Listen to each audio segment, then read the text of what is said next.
within the Black American Muslim community, we have to acknowledge our past and our present. We have to understand where people from, what they are doing, how they are doing it, and why we are where we are today. Okay, let's just get into the game and let's continue on and make something from this capitalistic way without trying to. I mean, with all the skills that we have, with all the learned people that we have within Black American Muslim, we talk about Rebirth, all of us together. Where is the collaboration? Is the building? Where is the thinkers? Where are the builders? Educators? Why are we not working together? And the question is very simple. The answer is very simple here because we've been conditioned to do what we are doing. You're listening to the Bean Pie Chronicles podcast. So kick off your leather socks and unpin your head wrap. The Bean Pie Chronicles is now on the air. Assalamu alaikum. We're back. We're back. Bean Pie Chronicles. Here again. We have been a while. We're here with our brother, Riyadh. We're here with Dr. Riyadh again. And we have a special guest today, Sister Mariam Sullivan. And Assalamu alaikum, Sister Mariam. How are you? Alaikum salam wa rahmatullah to the both of you. Yeah. Everybody's all hope all is well with everyone. So what I wanted to do was share this this discussion we're gonna have today. I'm trying not to. I don't want it to be a debate. We're gonna have a discussion. We're gonna have a discussion.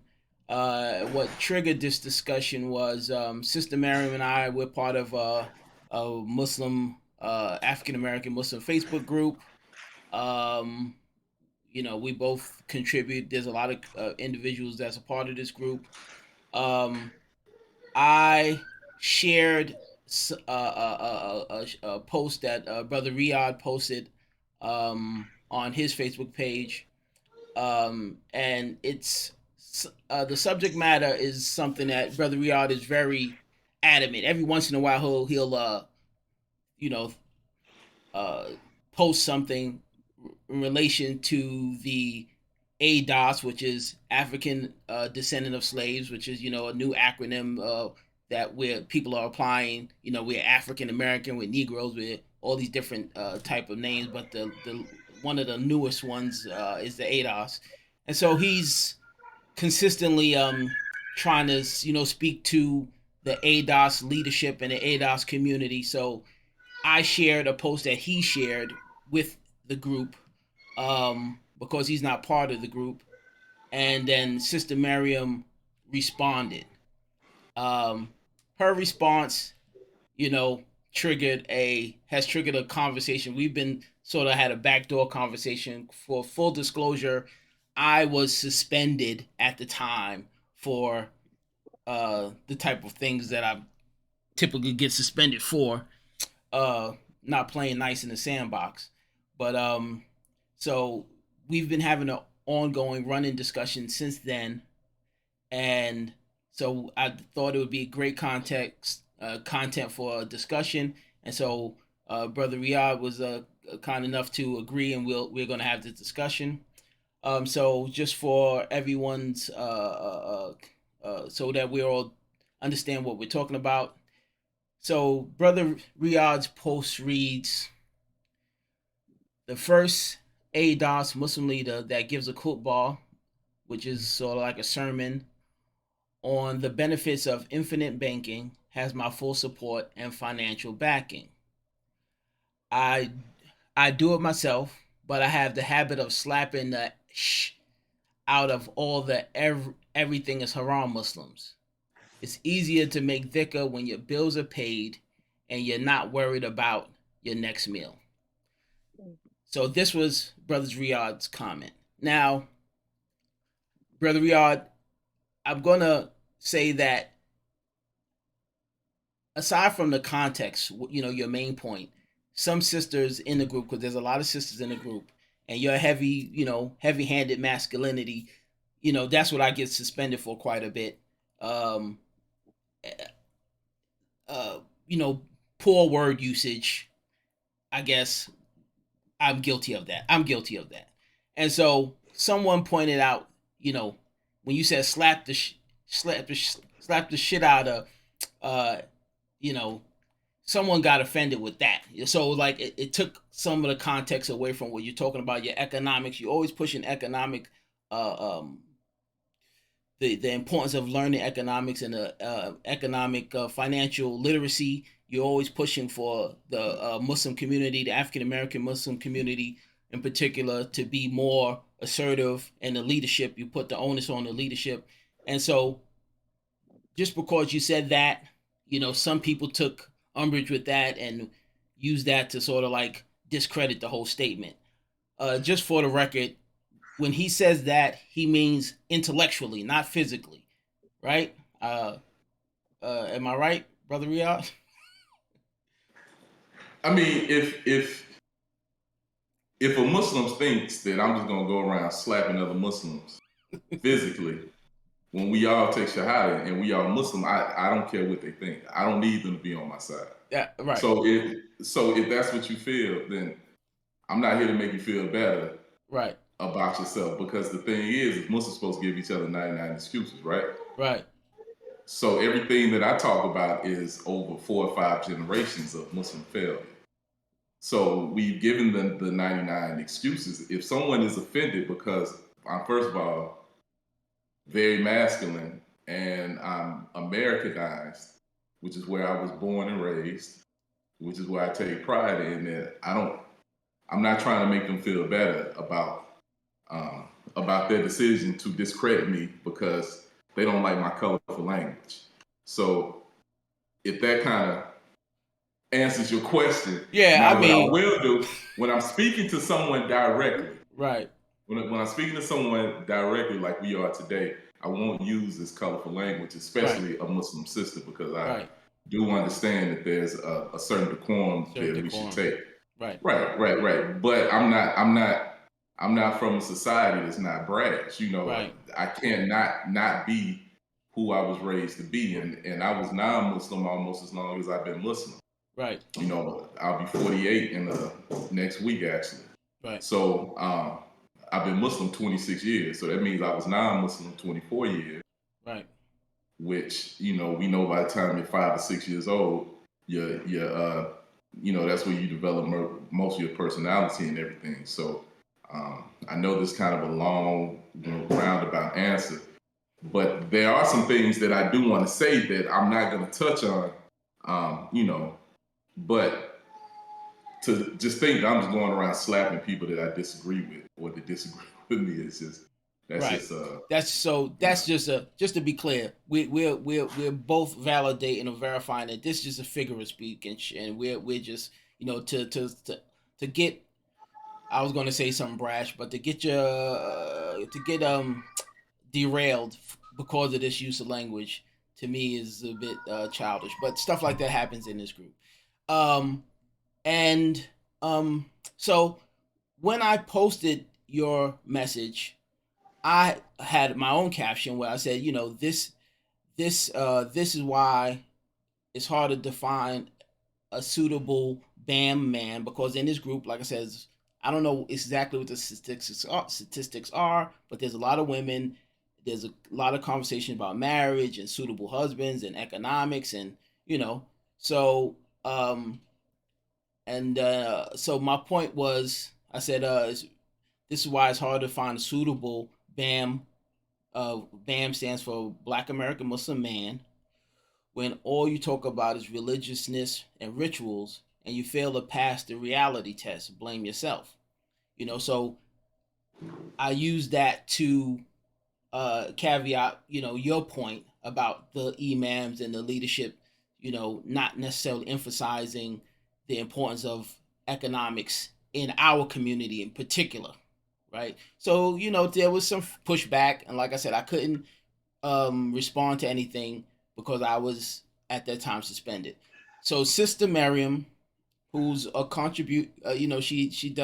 She has a lot of contributions to that, meaningful discussions in that group. She shared this. She shared this hadith.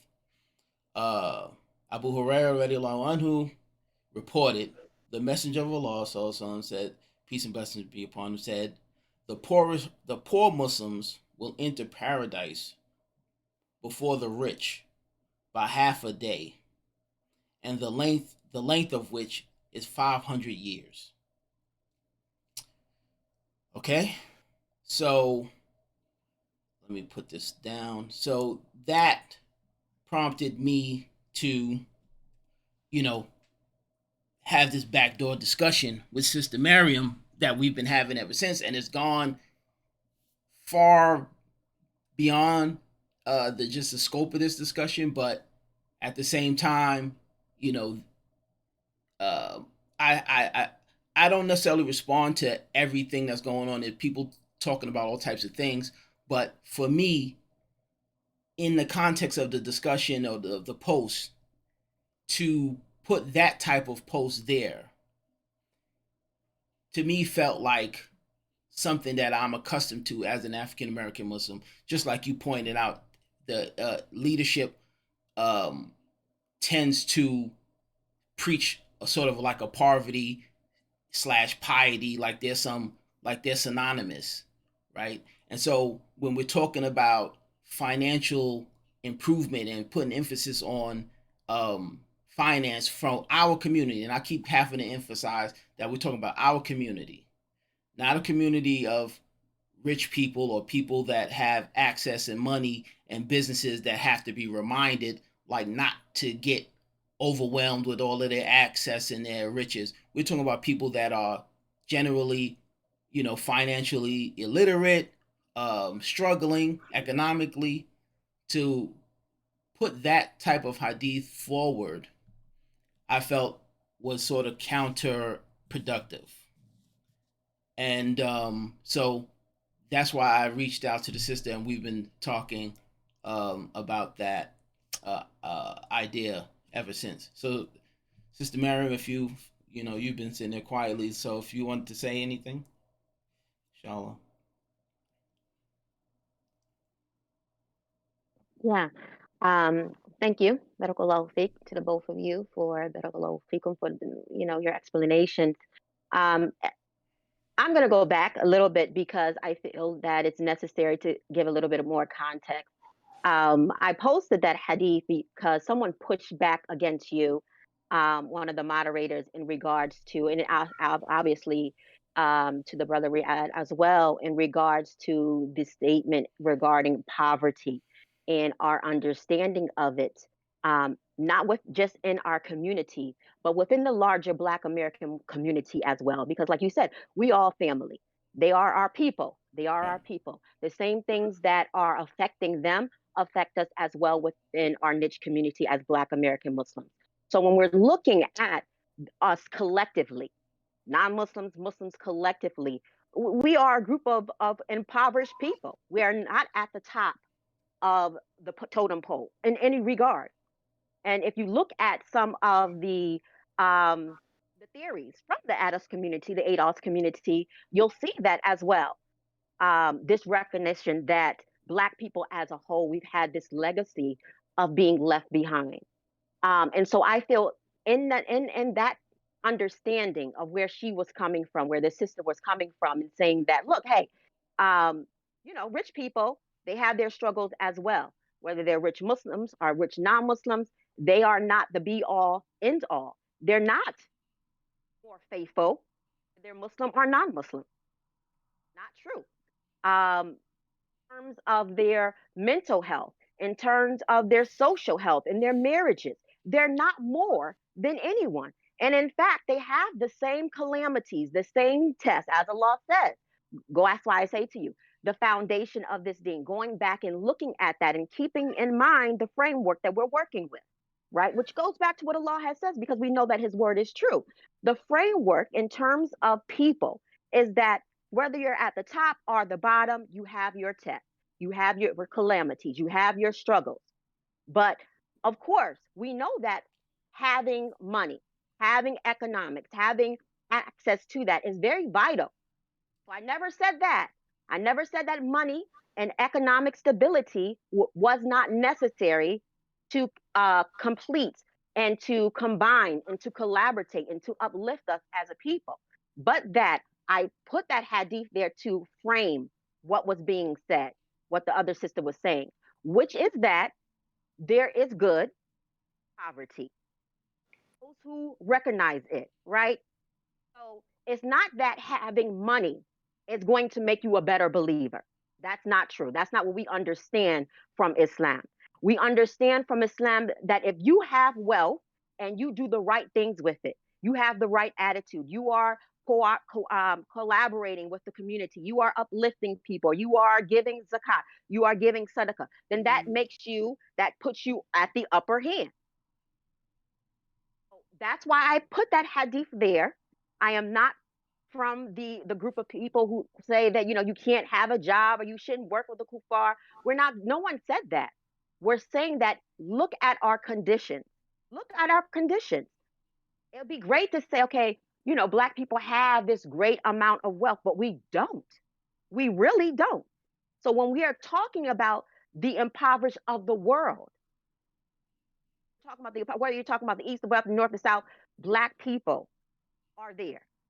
Those are our people. People struggling here in the United States and all over the world. People of color are struggling. So that hadith basically just gives us a framework that yes, we are struggling. Yes, we do have tests. Yes, it has been very difficult for us. But even in this state, we can do good in the dunya as well in the akhirah. Okay. Doc, any thoughts? Yeah, I have to push back on the thought that having wealth or having money or having economic stability doesn't make you a better Muslim. And I push back on that because you have to have an economy in order to make your lives better. That's just trade is just as much a part of Islam as making prayers. That's something that we have to do. And so in order to establish an economy, the concept is that you either produce everything that you're going to need yourself, or you have to trade outside to bring those other things, those necessary things inside to make lives comfortable. Because the more comfortable you are, the easier it is to establish schools, prayer centers, establish things for sisters, just establish a proper welfare system, establish education, all those type of things. So in particular, I'm not concerned about, as this conversation goes, or my priority isn't about other black people around the globe. It's in particular about American descendants of slaves. Because one thing that we don't have, we all share the poverty, we all share the boot on the neck and all that kind of stuff. What we don't have is a culture. And I push back against that because we do have a culture, but a lot of black Muslims, especially those born Muslims, tend to disregard our distinctly different and just as important culture in the United States. So within the framework of that, this is what I'm speaking to. How do we maintain our culture and further our culture as Black American Muslims, and particularly as revert Muslims who came into Islam with alhamdulillah, we came into Islam, but there's this great distinct difference between those Black American Muslims that were born into Islam and those of us that had that were blessed enough for Allah to allow us to come into Islam. It's almost like the way other societies try to set up a hierarchy, that there's this hierarchy set up. And so that hierarchy has always been counterculture and dead broke. Every Jummah session is a fundraising session. Every time you turn around, I mean, it's no different than the Christians in the building fund. There's always a building fund. There's always a have. Somebody's always begging, and the more you don't give, the more hellfire and brimstone and astaghfirullah conversations that you get. Along with that, you keep having a bunch of divorces. You keep having a bunch of kids that are really under the legal term of the United States government, they're bastards. So you have a lot of bastardized kids because it lets you know where the priorities are. The priorities are you can marry a sister over the phone, sight unseen, and have kids with her next week, but we can't establish some type of economic setting. So, the sex is important, but the economics isn't, when that should be totally flipped around. And so that's the context that I speak to, is establishing a proper place so sisters and children get their just due and their rights. And so our leadership, our Black American leadership, which is at this point, which is far more, I'm talking leadership only, which is far more of the born into Islam Muslim than it is the revert Muslims. Our leadership allows us to go down this broke, poor pimp hustling lane, as opposed to trying to make the best out of the situation within the capitalist system. Okay, so you both, you said a lot. So a reoccurring theme in Brothers Riyad's analysis of the situation is a criticism or analysis of the leadership and the sort of the mindset of the leadership. And also, I guess that mindset would also be the mindset of Muslims born into. Now the leadership, our parents, I was born Muslim, Sister Mariam was born Muslim. Our parents, they accepted Islam. So they're more like you, Riyadh, than they are like us in the in the fact that they were raised maybe Christian, the standard American, African American reality, and accepted Islam. And so there's more a commonality, I guess, with you from that standpoint than from, Sister Mariam and I standpoint, who were raised in Muslim communities with Muslim parents. And so what I find is that there is sort of an anti-American, anti-establishment sort of mindset that was prevalent among the pioneers of these African American communities.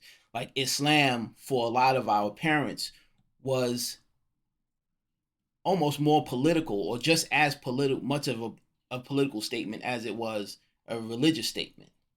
And in the attempt to build communities, I believe, this is some of the conversation that Sister Mariam and I got into, like in an attempt to sort of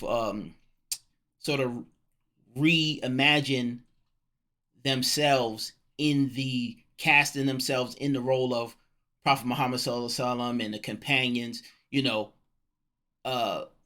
They took on a very, in my opinion, unrealistic stance as to what the approach should be to establishing communities. Okay, so there was a very militant, almost, anti-capitalism, anti-Americanism. So, even this flag behind me, this flag kind of triggers a lot of African American Muslims for one reason or another. I mean, I know the reason, and that's why I throw it up there to trigger them. But that is part and parcel of almost the African American Muslim psyche.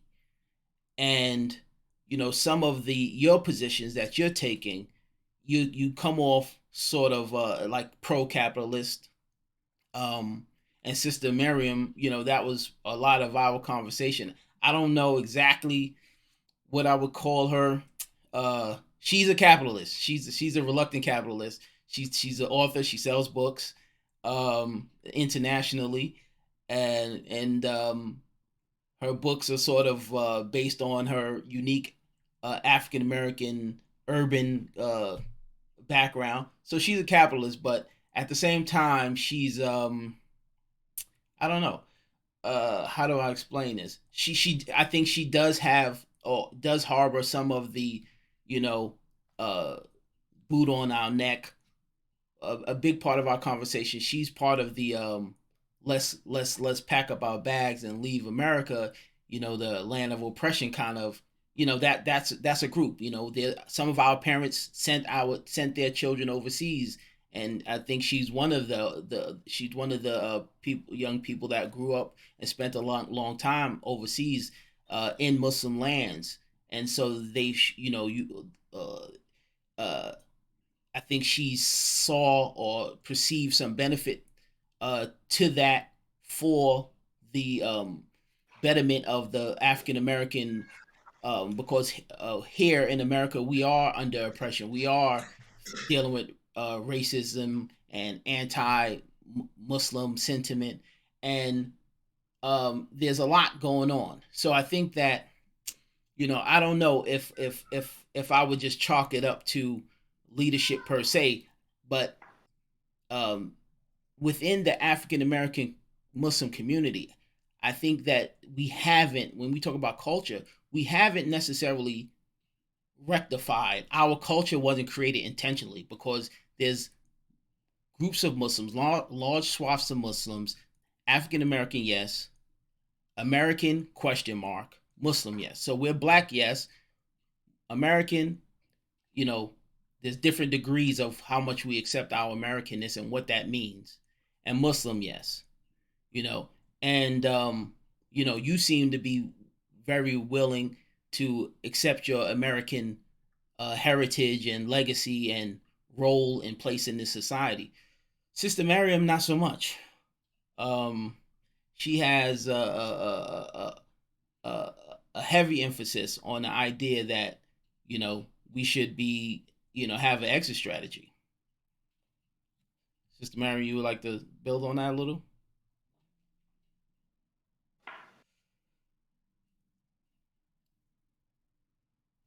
Yes, let me bring it back together. Mm-hmm. Um, touch on some of the points that were brought up. Again, just to reference the group and the sisters who had spoke out um, to what was being said. I think one thing that has to be said in regards to, and I think you mentioned some of this, is that you can't really compare, someone who has grown up as a Muslim in a non-Muslim society with someone's experiences who grew up non-Muslim in America and then became Muslim. There are some similarities and overlapping there. And I've learned a lot from my parents and their experiences. And I have non-Muslim family that I've grown up with and had access to. But there's just so much in our lives that are different. And I think that speaks to the leadership. They were really blind, trying to create something that they have never experienced themselves. They were new Muslims learning about a new way of life just from the book. I'm an educator, 15 years, I'm a master's degree in education. I'm a teacher. I've taught here and abroad. And without application, right? We're talking about project based learning without living it. We talk about, or like immersion teaching, where you immerse somebody into a culture, you immerse them into a language so that they enrich their experiences. That never happened in America. Yeah. For reverts or for Black American Muslims who were born and raised. We are all this big experiment, and everyone is trying to learn as they go. You talk about the leadership, our leadership that I've seen over my life. Um, they did some building, re-imaging, and repackaging of what they learned in Christianity, because that's really all they had to build on. Capitalism was all they had to build on, and now it's global. So yes, everybody is, in some ways, unless you're off totally off grid, you are embedded in capitalism, meaning that capitalism is the only way. It just means that this is the way. This is the way that we've been taught. This is the way the systems that have been set up. We really have not tried anything different. Sense of something does not mean that it does not work. That we have not created it. I am all for economic stability. I am all for economic and financial literacy, but we have not done that. We are still not created of our own, a culture from the past and from a culture of our cousins and a culture that this country has put on us that we have inherited, but we have not developed something uniquely and expressly our own. That's where we are in terms of our leadership, whether you're talking about the reverts, whether you're talking about, and I'm specifically talking about Black American Muslims at this point. We're not even going to branch out into the immigrants because that's a whole nother pot of beans. But within the Black American Muslim community, we have to acknowledge our past and our present. We have to understand where people from, what they are doing, how they are doing it, and why we are where we are today. Okay, let's just get into the game and let's continue on and make something from this capitalistic way without trying to. I mean, with all the skills that we have, with all the learned people that we have within Black American Muslim, we talk about rebirth, all of us together. Where is the collaboration? Is the building? Where is the thinkers? Where are the builders? Educators? Why are we not working together? And the question is very simple. The answer is very simple here because we've been conditioned to do what we are doing. Never been. I'm sorry. No, I'm sorry, sister. I thought you paused. I thought you were done. I'm sorry. I can stop there. If you'd like to go ahead, inshallah. No problem. No. Finish your full thought. Respond. This is a debate, so this is the discussion. I would love to hear what you have to say. Barakallahu feek. Go ahead, Tafadal. All right, alhamdulillah. So I have to push back on the concept of, or the thought that what's stopping Black American Muslims, revert or born Muslim, is the Haram police. So every group of people can come to America and there's allowances made until they establish something. We were never allowed to have that ability to use the capitalist system in order to establish something. So right away from day one, we become Muslim. You can't buy a house. You can't get a commercial loan. You can't invest in stocks. You can't get a mutual fund because that mutual fund may 20 companies down the line may have a little bit of money invested in pork. You can't do banking. You can't work with the kuffar. You can't do that. Like everything that this system is set up on, we paint ourselves into a corner that you got brothers on the street selling turtles and incense. And so that's the problem, is that every group of people get to come to this country, create their center, whether you're Jewish, whether you're a foreign Muslim coming over here. Everything was given. Foreign Muslims came over here, they got free education, and then they got tax incentives to start business. They didn't pay taxes for 10 years. We don't have that.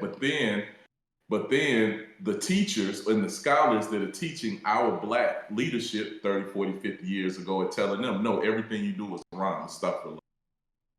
And to kind of speak to that, my experience, the first day that I became Muslim, like I really didn't know much about Islam. I just knew it was just what I needed to do. The day that I became Muslim was the first day of Ramadan.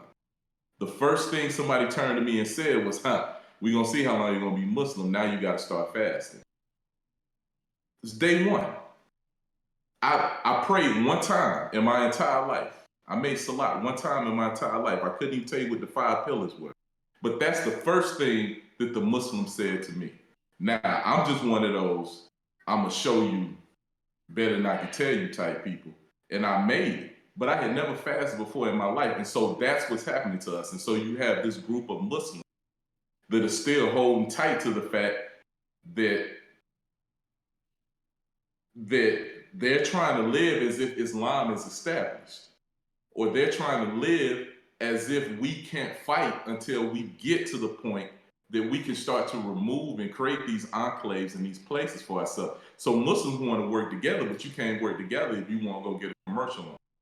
And instead of paying a whole lot of interest, you decide, you know what, let's get a low interest loan, let's put as much money down as possible, and let's pay this off as fast as we can so that we don't extend out this interest. But then at least we got a building that we own now.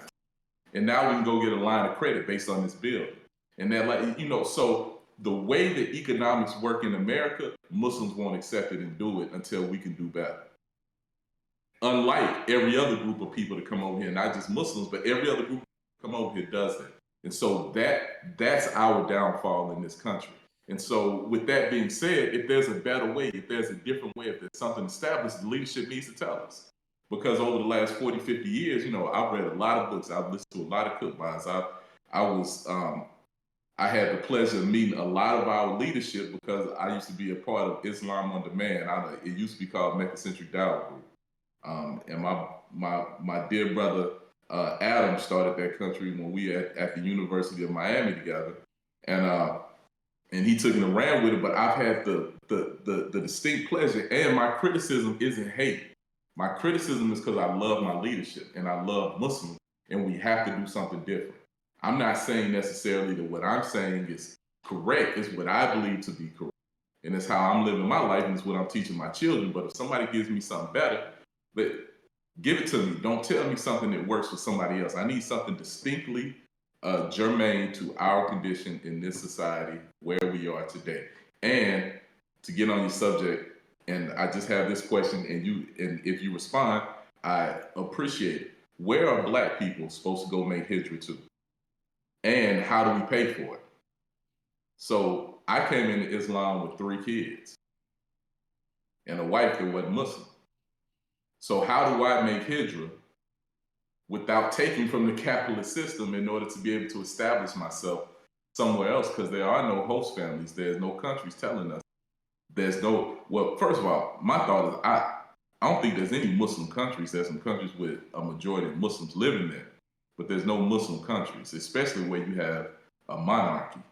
You know, that's like the worst. I think I'd rather stay in America than go live in a country with a monarchy. You know, if you want to talk about kuffar behavior as it relates to what the Prophet Muhammad SAW said exactly about monarchies, you know, and royalties and kings and all of that type of stuff. So, you know, that's just my thought process on it, because the one thing that we can do is aid those Muslims is we can read and synthesize information also.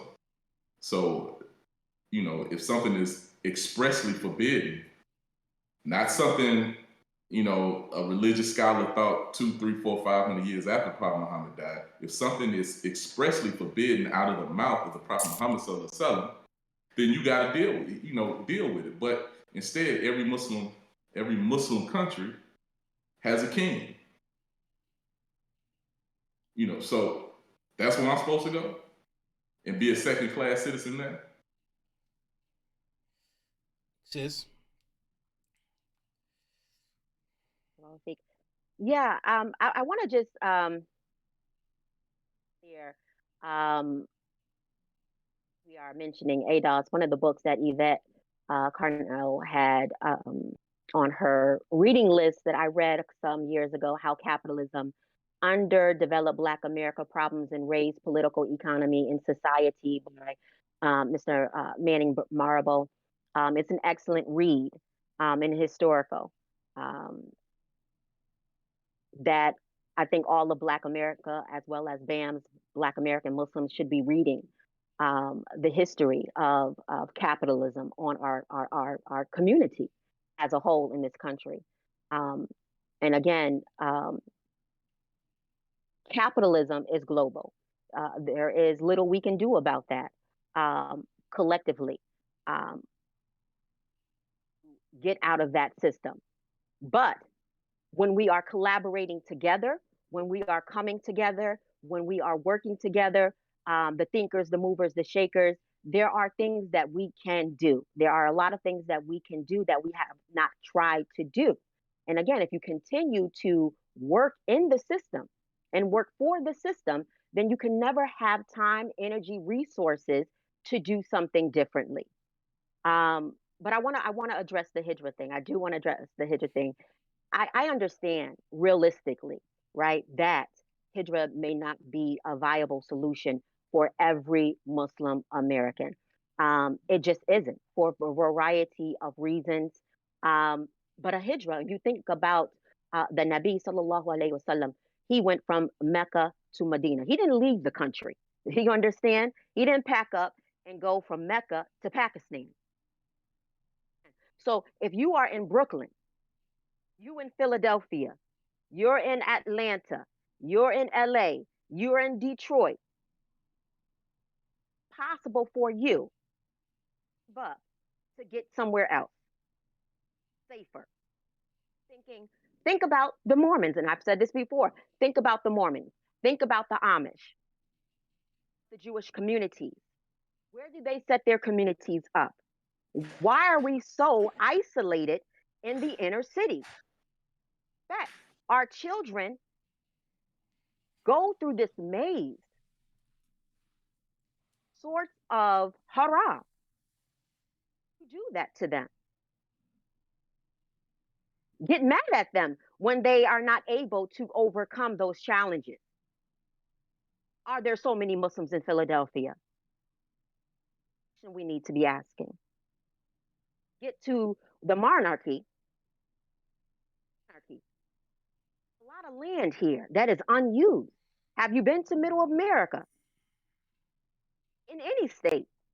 Why are we so concentrated within the inner city? Why are we pushing our children, the majority of Muslim children in America, in public schools, in Muslim schools? And there's a variety of reasons. And part of that reason is that the paradigm of education in America has not changed. So Muslims open up Muslim schools that essentially operate just like public schools.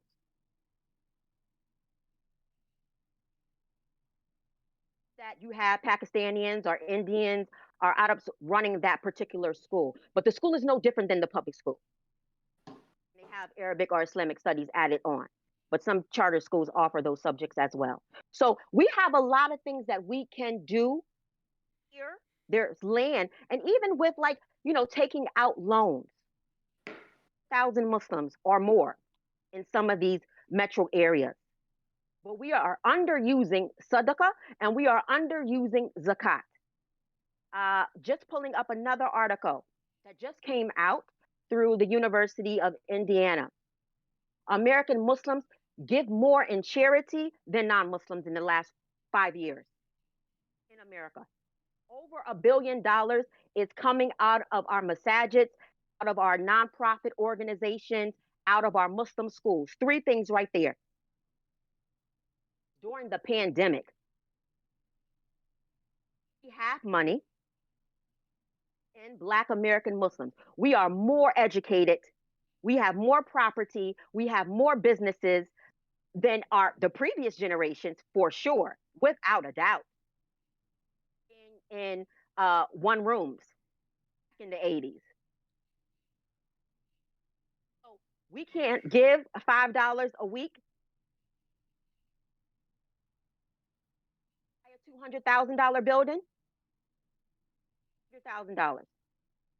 That in the Black American Muslim community, of course we can. But what are we doing with the money? What are we doing with the wealth? And what are our plans? Plan it on for another 50, 60, 70 years to just be hidden in plain sight, working for the system that oppresses us. Actually thinking of a way to get out of the system. Looking at the Mormons and what they have done in Utah. You mean to tell me that we as Black American Muslims can't do that? They own that whole state, basically. Schools and high schools and colleges and businesses, they got the police system, they got the senators, and they got the governors, all consolidated into one place. To stay there, they move around. Romney here in Massachusetts for a little while. But the idea that we have to conform, and conforming, that is something that sometimes you do have to do. under certain situations. But for how long? When are we going to put forward an economic stimulus plans for ourselves?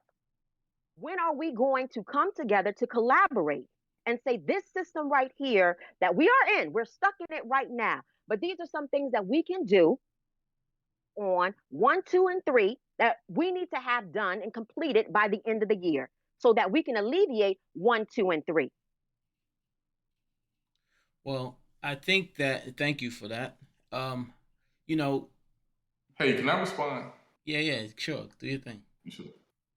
So, sister, and I'm not saying this being, trying to be funny, but how much do you know about the communities that you use as an example, about the Jewish community, about the Mormon community, about the Amish community? How much do you know about them? No. I've read some things, like I said, Okay. as an educator, I'm familiar with their communities and world religions and things of that nature. Okay, I say that because America was established as a capitalist country, and it's almost laissez-faire capitalism, which isn't a good thing. Um, it is exploitative capitalism because our economy was based on exploiting free labor for profits. That's how America was established, got rich, and all that kind of stuff. But if you look at the Mormon community in the mid 1800s to the late 1800s, they fought against the United States government. They killed people that came on their land until the United States was like, you know what, y'all good in Utah. So that was we definitely don't have that ability, but the Mormon community was established. Their laws were written into place prior to the full formation of the United States. How was the Jewish community established in Brooklyn, which is so big, which has grown throughout the United States? Well, Jewish gangsters, Benny Siegel and all them, killed up people, got free neighborhoods, bought buildings, established themselves, and that's how they became a thriving community to this day. How did the Amish community get there? Same thing. They killed up half the people in Pennsylvania, and so these people were established in the 1800s. So now 50, 60 years later, now you have the first migrants coming over here, or you have the first people accepting Islam or some form of Islam over here. But this is well after this is well after World War One.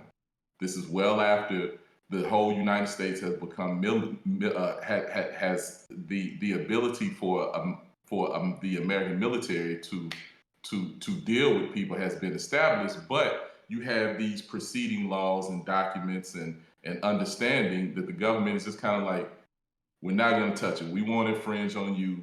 We know what you did. This is what you do. So now here we are as Black American Muslims, and we supposed to toe this line. So my other pushback is this right here. So you're saying that if we raise $5 a piece per week, but what community and what project? Where does it go? Who heads it? What is my community? My community is the West End community in Atlanta, even though I don't live in Atlanta no more. But I go to the masjid out here in Oklahoma where I'm. So what community, who heads it? What building are we? Do I split my money up between the Atlanta masjid, the West End masjid? So that right there just isn't, it's a great philosophical idea, but it's not a good practical idea until Muslim sisters have jobs created by Muslim men, until Muslim sons have opportunities to get married at 18, 19 because they're established just like the Jewish community. But until we take out of capitalism and bring into our own enclaves, everything is just a fantasy.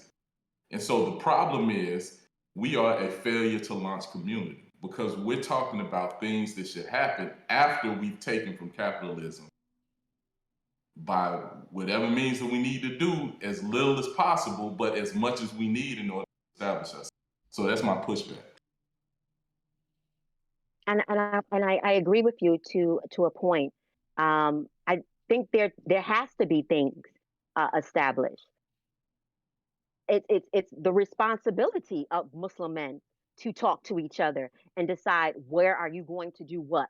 That is your responsibility, and that's something that has to be done. And it has not been done. Because you're in Atlanta doesn't mean that you can't talk to the brothers in Oklahoma. If there is land in Oklahoma that is available to be bought, and I want to go back because in the 1950s, in the 1940s, Black Muslims were buying land. There were many lands purchased in the 1950s, in the 1960s, in the 1970s, and in the 1980s after the DAR was I don't know how to call it, after it went away. And there was land that was established in Georgia. There was land that they bought in upstate New York, in California, and there's still land in South Carolina that Muslims actually own. And we just had a conversation, I think it was either Mississippi or Alabama land that Muslims own outright in Alabama or Mississippi. So purchasing land was something that Muslims had said, okay, yeah, we need to do this. We need to do this, and we need to get our families out of the inner cities, and we need to try to do something. But it was an underdeveloped idea. Again, some of the earlier Muslims were not educated, were not skilled, did not have a whole lot of capital to do these things. Whereas today, Black American Muslims, they are educated. They do have skills. They do have businesses. There is capital in our communities that we can be investing. We should have scouts out. We should have people looking around for cheap land, auctions, and things of that sort outside of the inner cities because we know what is happening in the inner cities. We know the challenges in the inner cities. And there's a reason that things are deteriorating in Muslim communities because we are stuck in inner cities. So I don't think it's philosophical at all. Have what we need. We don't have what we don't have is people planning. It's people thinking. It's people coming together with a can-do attitude. And so if you don't have, and my pushback to you is if you can't do, then what are you going to do?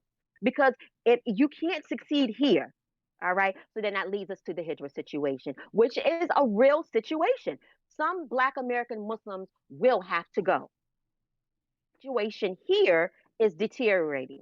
It is not good for our children to all of our children to be here. They are suffering, bullied. They are depressed. There are Muslim children committing suicide. Sad. They are lonely. We have not given them what, and we are not protecting them as we should be. So for some of them, they need a safe place immediately, right? But You that same cannot, thing is, yeah. sister, I'm sorry. I'm sorry. I apologize. That's my second time doing it. I won't do it. Go ahead and finish.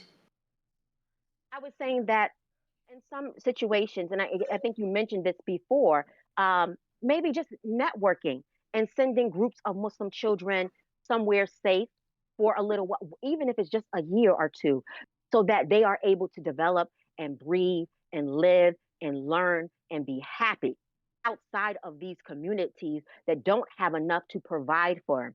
Hijra does not have to be forever, forever for the Prophet sallallahu alaihi wasallam. It wasn't forever, and he didn't go far away from Mecca.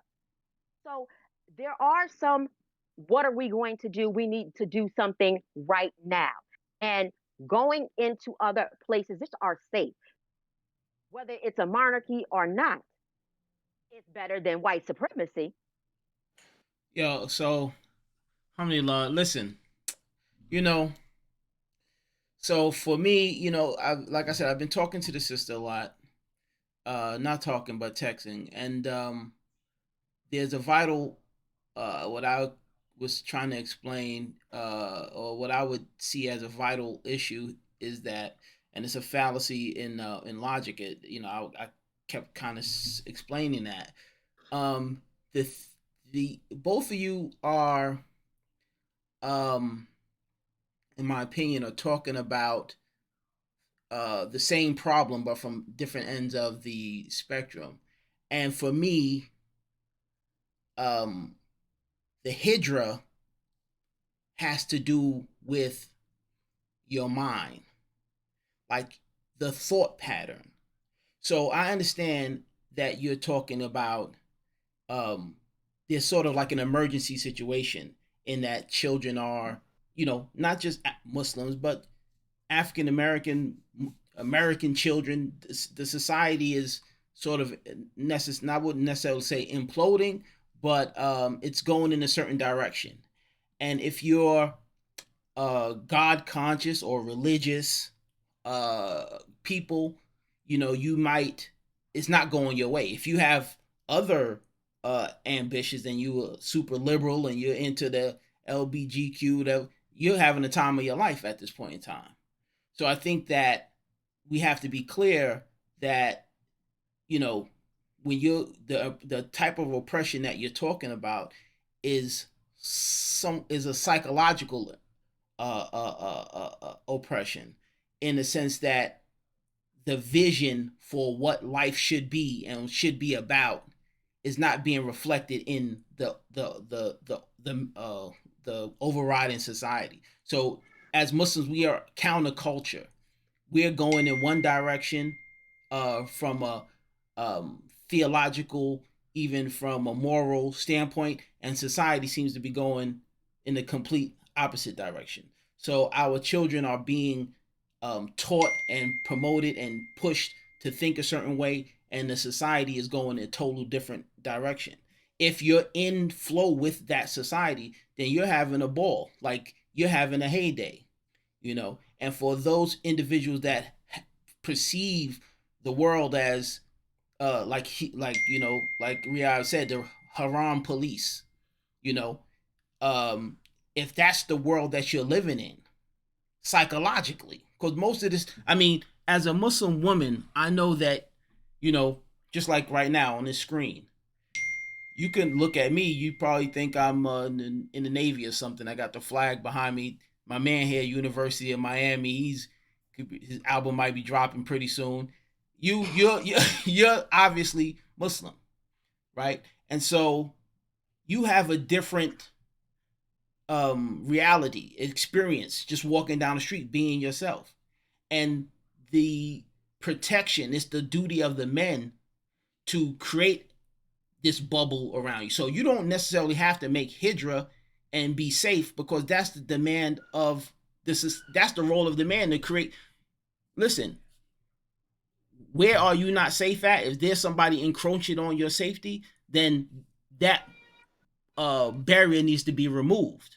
You don't have to. So for you to say, for me to have to go to a whole nother country or in the woods somewhere. So you're saying you're buying land in the woods. What the reason we're in the inner cities is because that's where the economics are. The individuals that you're saying, we have these money, we have these resources, that's because we're teaching at the universities. We're tapped in more than our parents were. Our parents were revolutionary. We don't want none of that. We selling oils, we selling turtles, whatever. We said we rejected those kind of ideas. I have businesses, I have stores. This man, he has a bank, for crying out loud. He has a bank and a CBD plant and all kinds of stuff. So, I said cannabis. Sorry, cannabis. Yeah, he's king of cannabis. So you don't have to. I'm saying, that big machine you have, we're gonna do with that in the middle of the woods somewhere. So to have those type of aspirations, like we're gonna go into some bubble, when the economics is the reason we're in the inner city, is because that's where the economics is. So to not have a economics first mentality, and then like I said, like this oppression, we've been having this like a extended conversation, and I don't know, bro. Like I've never faced this oppression, Omar Arbery running around. This stuff that I know it exists, but the everyday existence of Black people, a lot of the things that we are incapable or haven't been capable of doing is not because the man stopped us. It's because, the brother, the information or the knowledge that he's had, that Brother Riyadh has in regards to economics, our parents may not have had that information. And so now that we have this information and the brother's saying something from a position of informed knowledge around economics, you have to listen to him. You have to listen to him. So if you want to establish this imaginary, you know, we talk about the Prophet made Hijrah. Yeah, that's true. And you know, the circumstances were very much different than the circumstances that we're operating in. You know, there was like I said, that was his Hijrah was conditional. You know, he went somewhere, he was given control of the town, said, "This is your town, we believe in you, and run you and do your thing." You know, this these assets that we have, are they mobile? What are, you know, when you work for the university and you have your income and you have your salary, where are you going to pick up and move into the middle of the woods in Kansas City? Like, what are you doing? You know, so I don't see the viability of that. But I'm saying the most important, you keep asking, like, how come we're not doing something? This is a failure to start. And for me, it's all starts with the mind. What the mentality of the people. If you can't have unity amongst people who claim to be unified by the most significant aspect of reality, which is your religion, you know, for this group of people, for people that are not Muslim, they make it be able to unify by wearing the same color. We're Bloods and we're Crips, or I'm from the South and you're from the North. They find other reasons to unify. But Muslims, black Muslims, unify around this concept of Islam. So if you're really unified by this concept of Islam, then that should be the glue that binds you together to make these projects viable. That's it. You know, I don't care about your religion per se, if your religion doesn't serve the purpose. And if your religion doesn't serve the purpose for black people to unify you so that you can move, lift mountains and make important decisions, protect your women and create this bubble, then what good is it?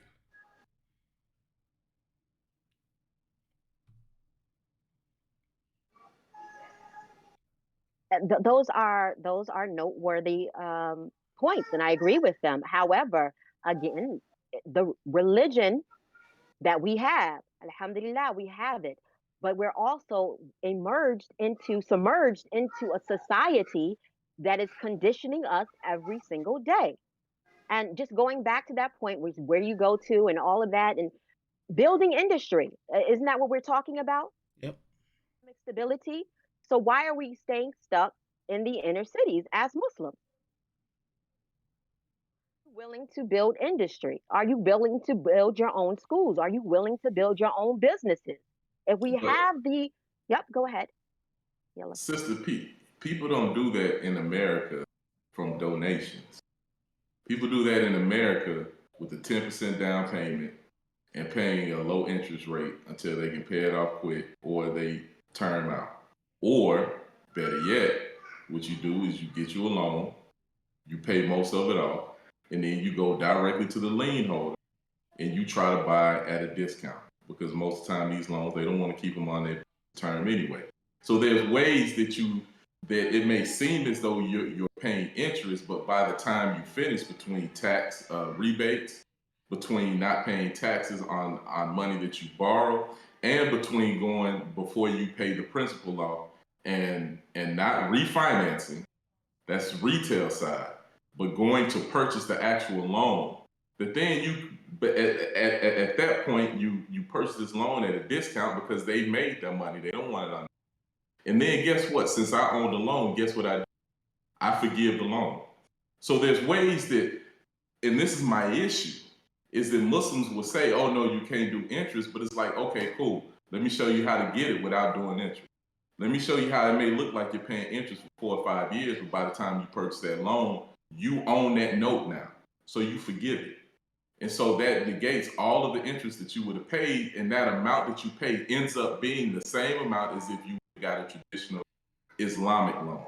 And And so we had the I'm sorry. discussion. We had the discussion as Right. well, and that video, we had some issues, but there's a major distinction between interest and usury. Right. You made that clear. So that's what I'm saying. Like the knowledge of the economy from a layman's position, then we add on the haram police saying this is haram, without really fully understanding the principles of economics. So usury is illegal even in American banking. Interest is not Exactly. usury. And so Those are two different things by definition. Now, here's the thing: you pay a service fee even if you get an Islamic loan. You're paying more than what you purchased that home for, or that building, or whatever you're using that loan for. You're paying back a service fee. Interest is a service fee. The problem is the way that we think about interest is in a 30-year mortgage, to where it does become usury because you're paying that note out over 30 years and they're getting 3, 4, 5, 6% interest over 30 years. So you borrow 100,000, you pay 300,000 back. That's usury. And that is a mental state, because you shouldn't be getting that much house in the first place if you can't afford to pay your mortgage off in 10, at the max 15 years. You shouldn't be getting that 30-year mortgage anyway. So that's usury, even if it's at a decent interest rate. So these are the different things that I'm saying to put the onus on just income alone with the ADOS community, when we have the smallest income in the United States, and when you consider ADOS Muslims, you're talking about, depending on the studies, you're talking about somewhere between 1.2 and 3 million people. That's it, spread out across the entire United States. So this is the whole population in a country of 320 million, 340 million people now. You're literally talking about 1.2 to 3 million people. That's it. And then you consider the fact that we have more kids than everyone else. So 60% of those are under the age of 18. So now you're talking about 500,000 to 1 million people spread out across the entire United States. How do we establish anything on our own if we're not in one area? Like all the Jews came to New York City, all the Mormons went out to the northern part of Utah. So if we're not doing that, and we don't have, that type of lifestyle, you just can't do that anymore. Because back then, guess what you didn't have to have? You didn't have to have electricity in every building. You didn't have to have running water in every building. So that means that we got to tap into the grid. You can't live off the grid, because great electricity in certain states, then that's illegal. So just going through this whole process, and then the bottom line is you have to produce everything that you possibly need, or you have to go outside and get it. You're right back in capitalism. So to pick and choose certain things that are only causing baggage for us, and not to use tools that can benefit us, doesn't serve us well as Black American Muslims. Because what ends up happening is we end up having these conversations, debating, while every other group of people is out there getting a low interest loan and paying it off early, or they're buying the loans. Or what you do is you go into a city and you find non-performing loans every single day. And let me tell you what's beautiful. At my bank, guess who buys every single loan that I write? I write a loan, approve it, and then within 30 days, guess who buys my loan? My dear brother Mahmoud. Because in America, the only way the money works is if money is moved. And the only way the stock market works is by loans being bought and sold, loans being bought and sold. So if that's the case, if this is the crux of capitalism in America, it doesn't work unless loans are bought and sold. Then that's where the money is. That's where the opportunity is. And that's where we as Muslims need to be, not in the standpoint of exploiting it like some of the buy here, pay here loan places, buy here, pay here car lots and all that kind of stuff, charging people 20, 30% interest. Not that, from the standpoint of getting what we need until we own it, and then we can limit and limit and limit and limit, and then we can create our own bank. So I'll give you a perfect example. A brother came to me and said, I need a loan, but I'm Muslim biased. I said, yeah, I don't want to hear that. I said, I'm going to get the loan for you. I'm going to write the loan, give me 20% down. Within 30 days, Mahmoud bought that loan. It was a non-performing loan. hotel up in the Detroit area. The brother got the hotel within 30 days. Mahmoud bought the loan for me, cashed me out. Mahmoud got it at a discount. The property was worth $24 million, but it was sold for $7 million. So Mahmoud got the loan at a discount. The brother fixed the building up, started getting rentals, and now it's a 70% capacity every month. Within 7 months of opening that building, he gave Mahmoud his money. He bought the loan back from Mahmoud.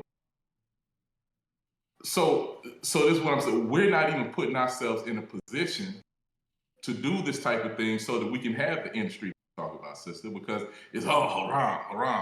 Oh, I don't know what else to do because is it haram or and you know, that's even when she was just the oppression and all of this stuff. I'm like, you guys are throwing around millions of dollars buying hotels and stuff. Nobody's stopping. Did somebody come and shut you down? Is there now, and the beautiful thing about America is I didn't have to fund the loan. All I did was wrote the paper, collected the 20%, took my fee off the 20%, and immediately did a simultaneous closing with Mahmoud, my dear brother Mahmoud. They came to me and trying to come to every Muslim saying, I got $500 billion of more money that needs to be invested and turned around in America. They make their money off of closing loans and then selling them into the stock market. So it's not rocket science. It's just somebody, like, I'm not a smart person at all. I plagiarized my way through college. I cheated on tests. I had girls write papers for me. When I got married, I stole my wife's papers and I rewrote them and just made them economic subjects. So I'm not a smart person, but what I am is a good listener, and I believe in taking mentors. And what I can do is synthesize what Islam says and apply it towards my life in real time, under real time circumstances. And so us trying to put $5 a piece together, it's possible. If you have 100,000 Muslims in one place working on one goal. But being that you have 500 to 1 million Muslims in America that are adults and working age, living all over the United States, how do you get stuff done? This is how we get it done, in my opinion. And so I would push back there. Everybody's not going to get into real estate, right? Everybody's not going to think that that's a viable option for. I'm just thinking what I'm saying realistically about how people think. I think it would be beautiful if we could even get 100 Muslims, 50 Muslims to do that. Again, there are Muslims with capital to do that, to invest. Why don't we see them doing it? Because we have issues. We have some traumas. We have some baggage that has not been unloaded. People are suspicious. People are worried. You said the haram police. There's all of these different variables. So and still, there's no collective plan. There are a lot, and I said to Idris was that there are a lot of solutions, and I'm willing to work across the table with people that even I don't agree with, if it's going to move the needle to where we need to be and make some compromises. But the point of the matter is that I say to you all is, what is the plan? What is the goal? You're talking about making money. That's right. And I'm talking about community and safety. So you can't have community money, safety. You can, but what is the goal? Because we have to identify the goal. Right. If you're only worried about making money, that's not going to attract all of the Muslims. Some Muslims are just not going to come and collaborate on that level, even though they see you being successful. Because let's just be realistic. Some Muslims are not going to do it. Why? Why do you say that? Why do you say that? Some Muslims are not going to make hijrah, because I've been Muslim all of my life in America. No. And I know some people are not going to show up. Some Muslims are not going to show up. And like I said, there's a lot of solutions. But what we have not identified, and we've been talking now for an hour, what is the goal? What is the goal?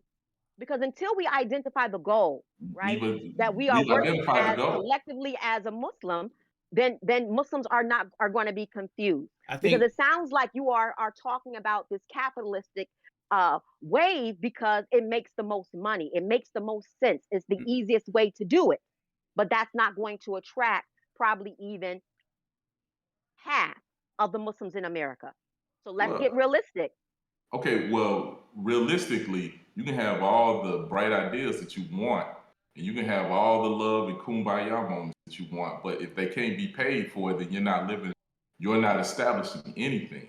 So what I'm talking about is establishing economic stability in our community through ownership, not just real estate, because you can buy equipment. You can find what is the number one, how do white people get stuff done in America? It's not another white person just handing them something because they're white. They're being handed stuff because they own an asset.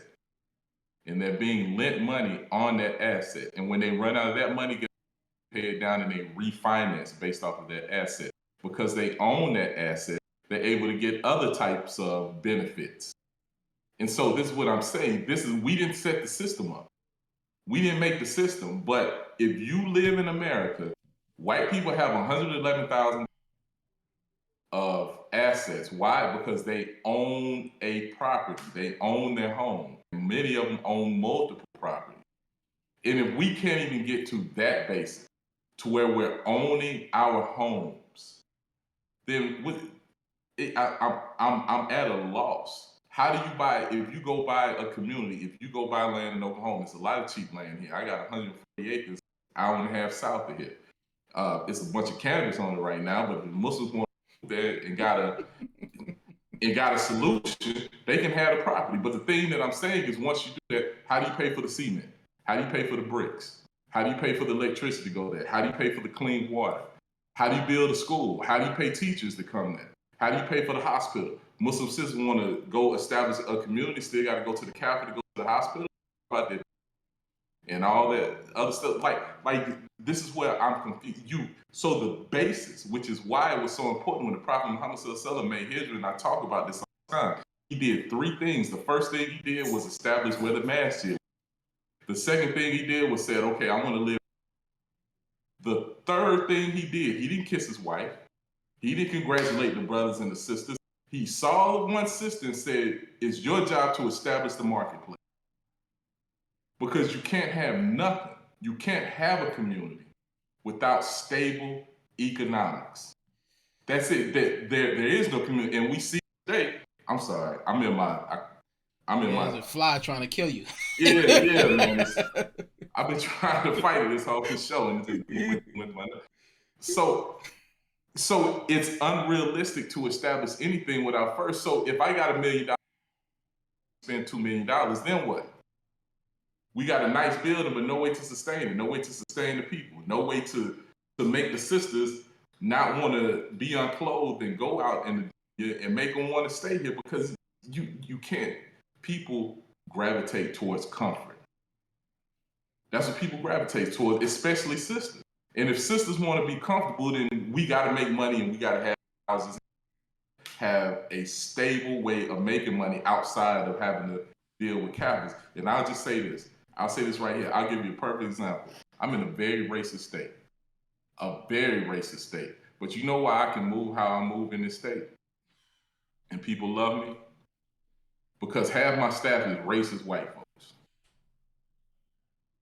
They racist. If you go look their Facebook pages up and all that kind of stuff, half, you know what they depend on me for? They depend on me to write that check. That's what they depend on. This is America. And even to take it a step further, do you know why a couple of these communities, how I got the FBI from dealing with them?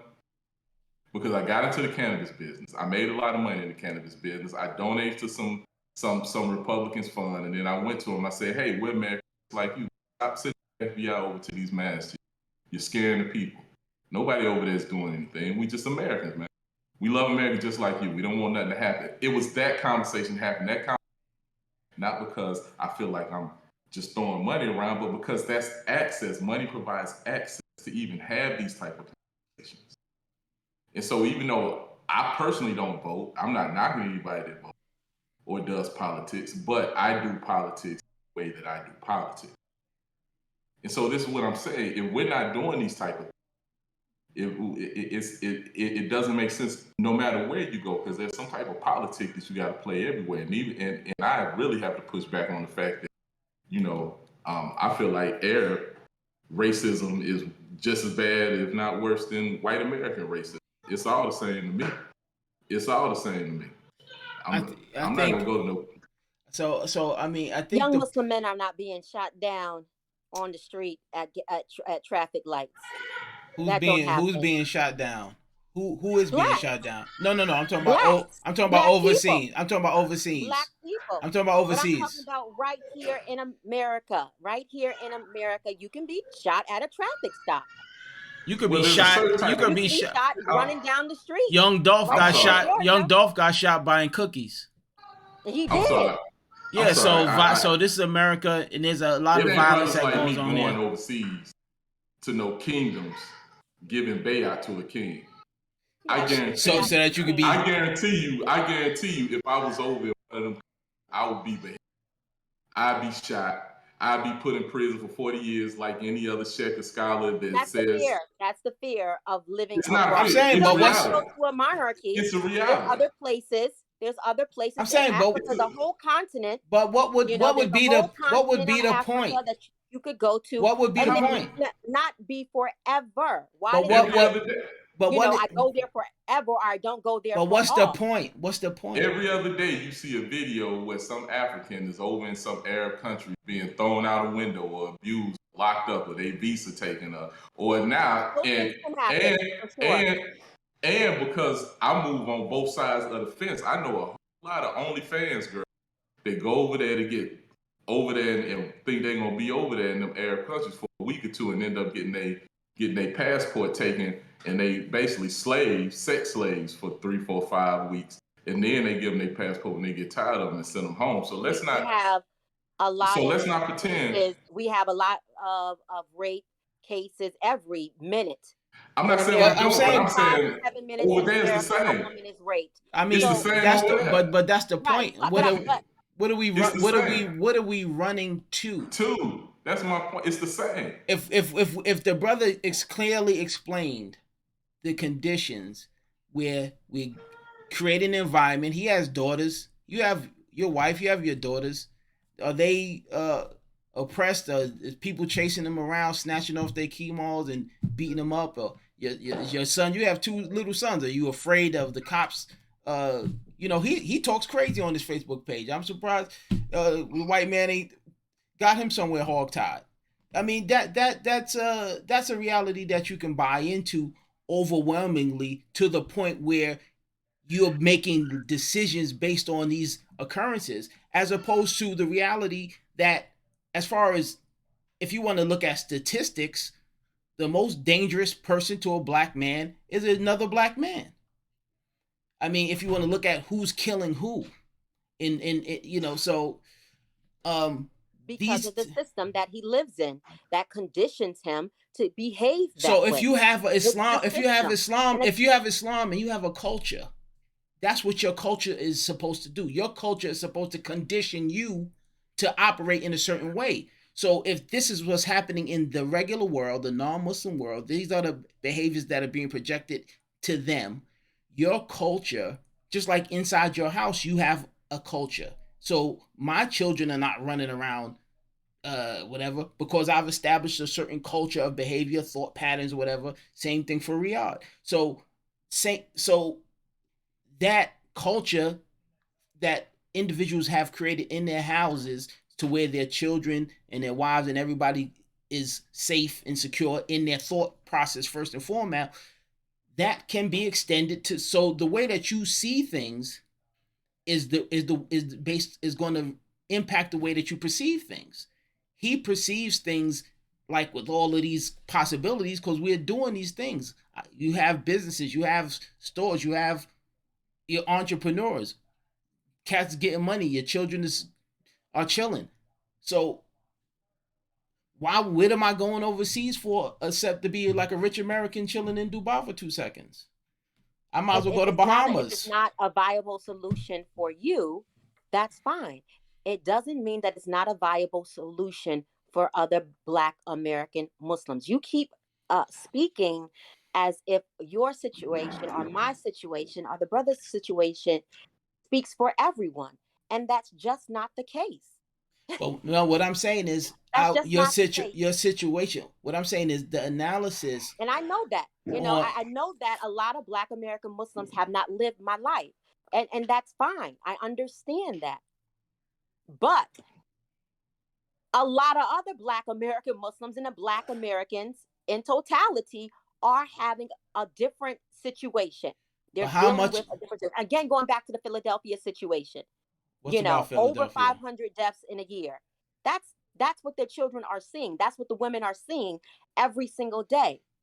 So you think if you took while they're pregnant, if you think you took those people in Philadelphia, took that whole town, Germantown or whatever the hell, and put it in the middle of Morocco, the only reason the crime and the shootings would go down is because they couldn't get their hands on a gun.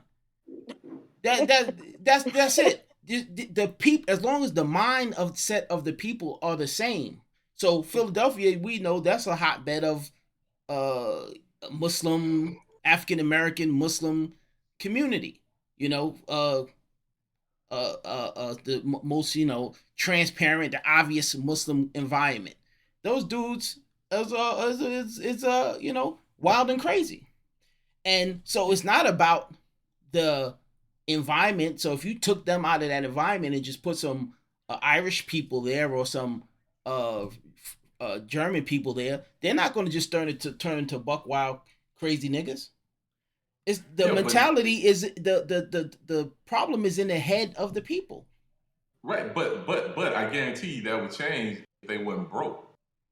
That's the problem. True. Very true. They're broke. If they had jobs making 70, 80, 90, 100,000 a year, they not to that extent, it wouldn't be 500 people there. It might be 100. It's still going to be some stupidity going on.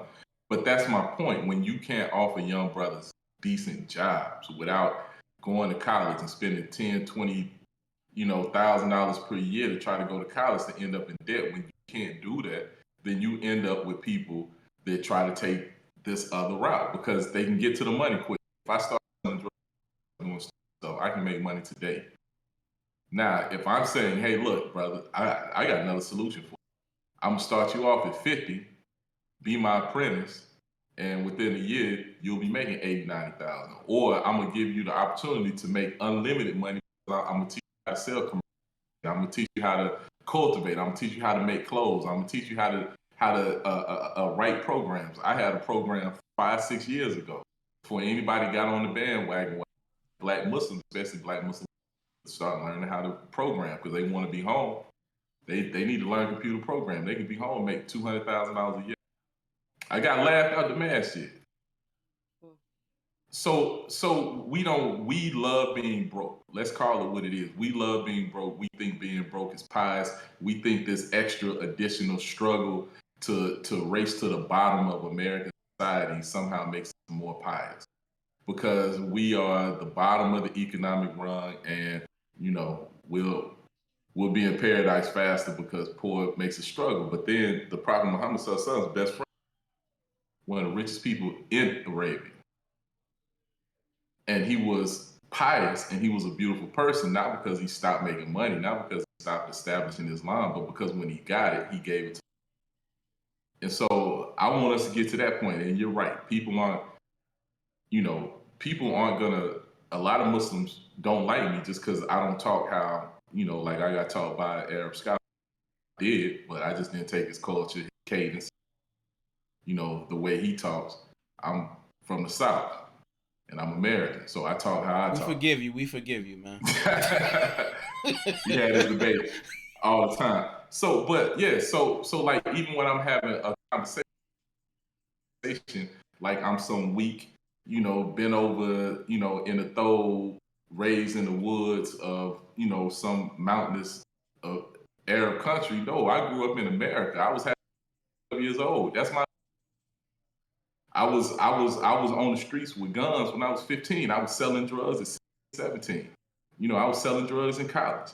I was married when I was 20. I had kids when I was 21. You know, so this is who I am. I grew up on Wu-Tang Clan, the only up north group worth anything. That's right. You know, so I'm saying you can't.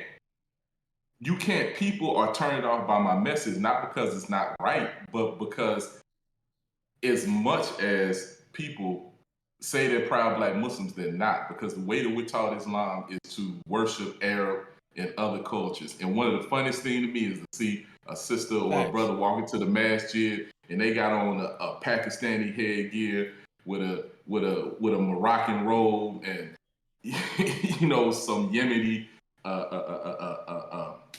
leather boots and stuff, and it's like, brother, you all confused. I don't say nothing. It ain't my, you know. But I'm like, I'm not the American way. Hey, way. I don't dress like nobody. Let them rock their Jordans with a Yemeni throat. It's okay. I'm saying I told like you, we had a little discussion about throws. I mean, it doesn't mean anything unless it means something. And so your outfit, if that's what all the, like this man said, he said, you know, the racist guys that work for him, if he walked around with a throw, then the throw will have some respect, because they'd be like, our boss have a throw. But if you walking around with a throw and you broke, nobody care about you got a throw. Selling turtles, nobody, that don't mean nothing to nobody. But so I think that, you know, the main point takeaway is that, you know, for me anyway, is that there is a mindset, like the capitalism is the enemy mindset is part of the African American Muslim psyche, except for, you know, certain communities, you know, Imam WD community comes to mind.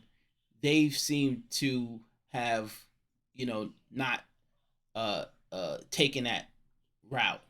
But outside of that, you know, there seems to be a heavy emphasis on the idea that capitalism is inherently bad, America is inherently racist, and worse than anywhere else. No, it's worse than everywhere. Worse than anywhere else. Pretty much it.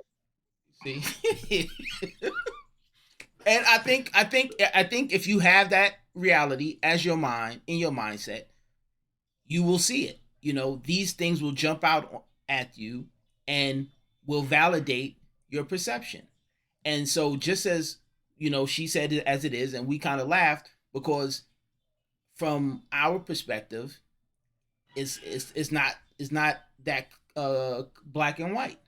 You know what I'm saying? And so that's why I feel like, you know, the sister's always ready to do something. Like, what do we do? What do we do? What do we do? And I'm saying the first thing you need to do is change your mind.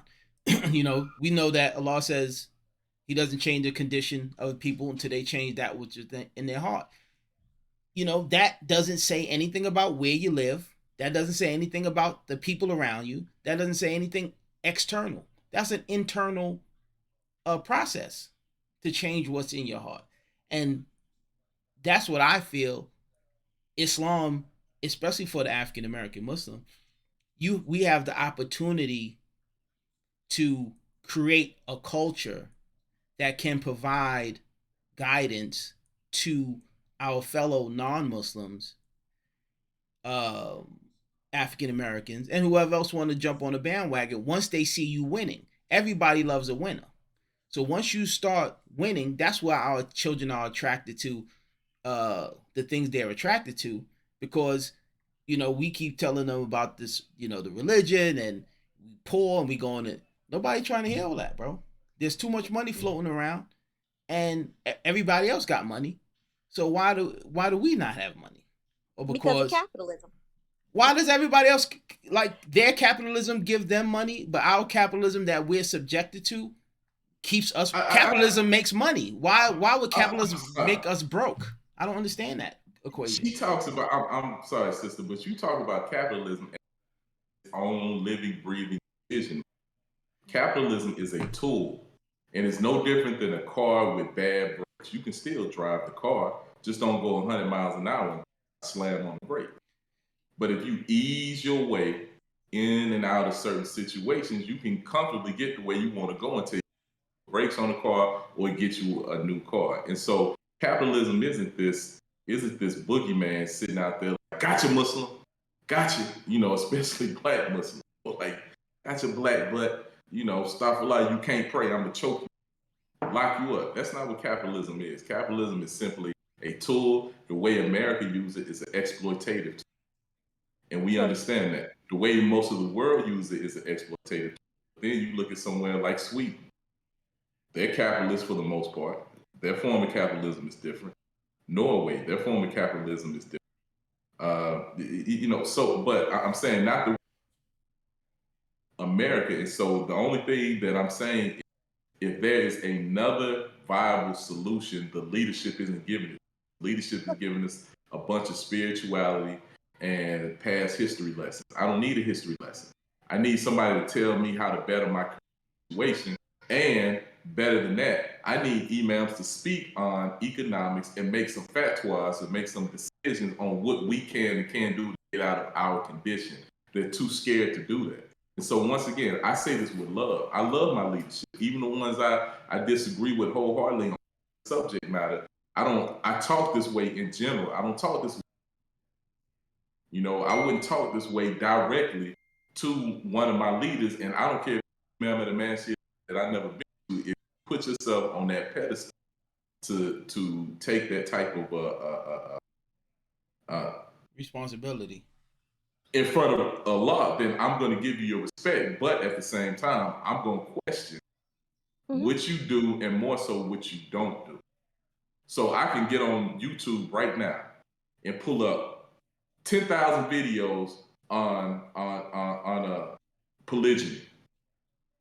I can pull up 10,000 videos on polygyny. Pull a video up where a Black American Muslim scholar is giving us a determination on infinite banking or investing in stock or commercial lending or a mortgage. Give me with not just my opinion, with good context in a jurisprudence type way, in the Islamic jurisprudence type way.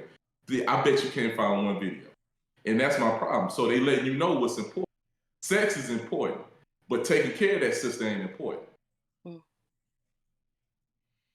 I agree with you. I think, again, I agree with both of you on a lot of points. There's some intersections there that I think that is important to build on. I'm going to throw out Joe Bradford, who is a scholar who talks about Islamic finances and banking and stocks and bonds and things like that. You can definitely look up Joe Bradford on YouTube. He's a graduate of Medina University and has a degree in finance as well. So he definitely is talking about stocks and bonds and banking and things of that nature. But there's a lot of talk about the subjects that you talk about marriages. There's a conference every other week about marriage and divorce and this and that.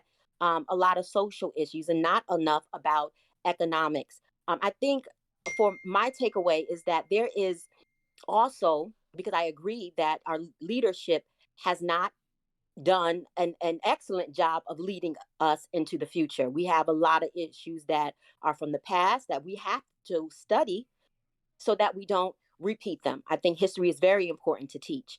But I think there's this illusion of inclusion that does not exist in America. This illusion of progress that Black people are making because a couple of us get through the door. I'm sitting here in the hills of New England. I know what that tokenism is all about. And as I told him, I'm not impressed by it because I'm the only one in the room when more of us should be there, when all of us should be there. I'm not impressed by, the white gaze. And I think what the issue here is, which kind of offends some Muslims, is that there's this idea that we have to buy in. We can't do no better until we buy in. We can't go any further until we buy in.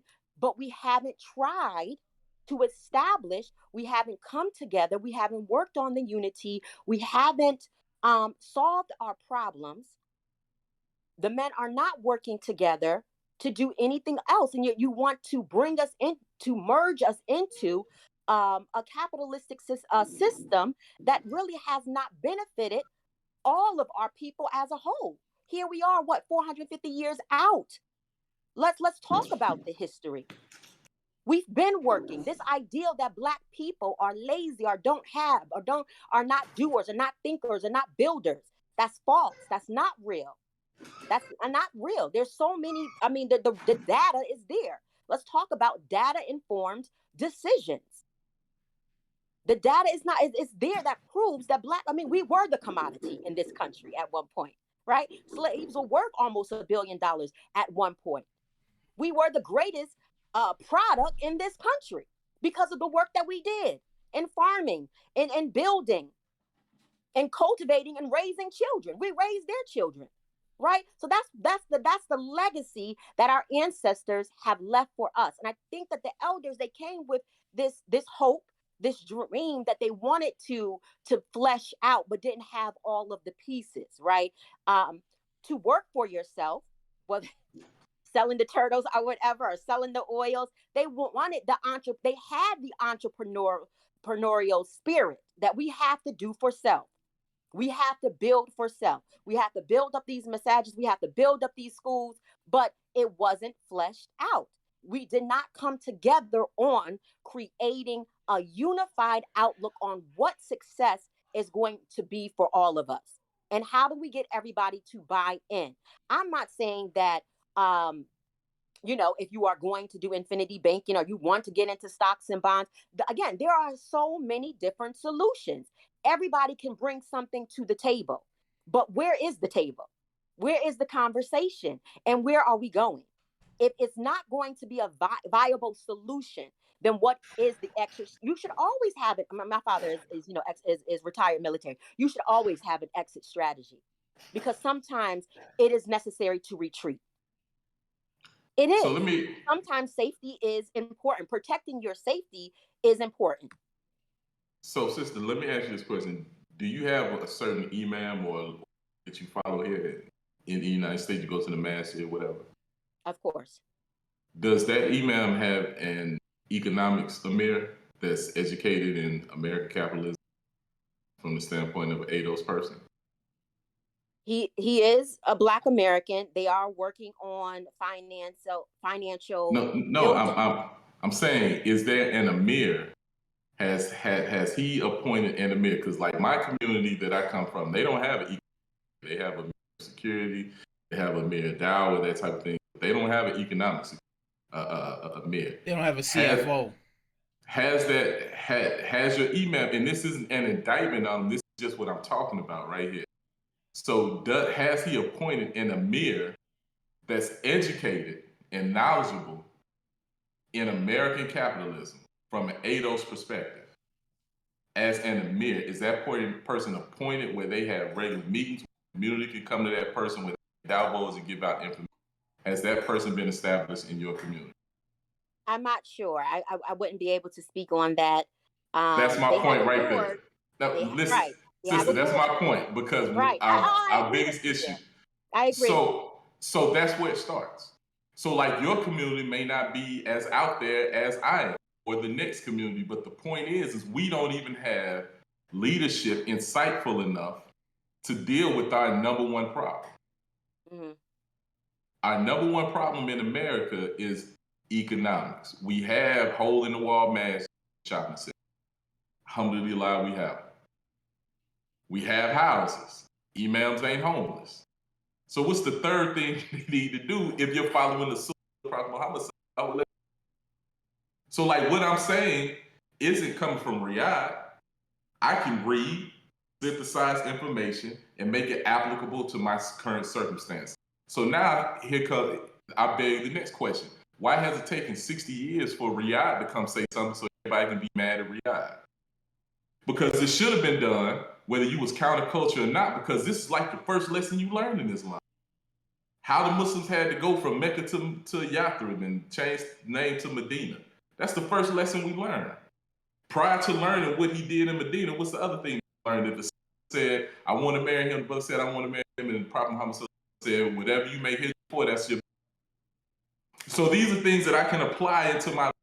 Now, these are simple, basic Islamic lessons that you learn when you first become Muslim. So what happened over this last 60, 70 years that imams, and especially old imams, have not established an economic amir and had the foresight to be like, you know, somebody in the community needs to go to school for economics and study this system. Because you know what they do in Arabia? They send people over here to study economics. Mm-hmm. You know what they do in Morocco? They send people over here to study capitalism and economics. You know what they do in Senegal, in Bangladesh, and you name the majority Muslim country, what do? They send their best and their brightest, not to go be a doctor, not to go be a laborer, to go study economics in the United States, and they leave the United States, then they go to the UK to go to grad school in the UK. This is the best and brightest in these foreign countries, or become their political leaders, are the ones that go study, not the doctor, not the attorney, the one that goes to America and then goes to UK and study economics. Why haven't we done that? And if we have not done it, why is that pushback to that, so we can figure out what we as you say, I do agree that we do need to figure out what we're trying to do, but not from the perspective of Imam telling us a story about, you know, from a historical perspective about whooping your kids and not whooping your kids. You know, that's all I'm saying.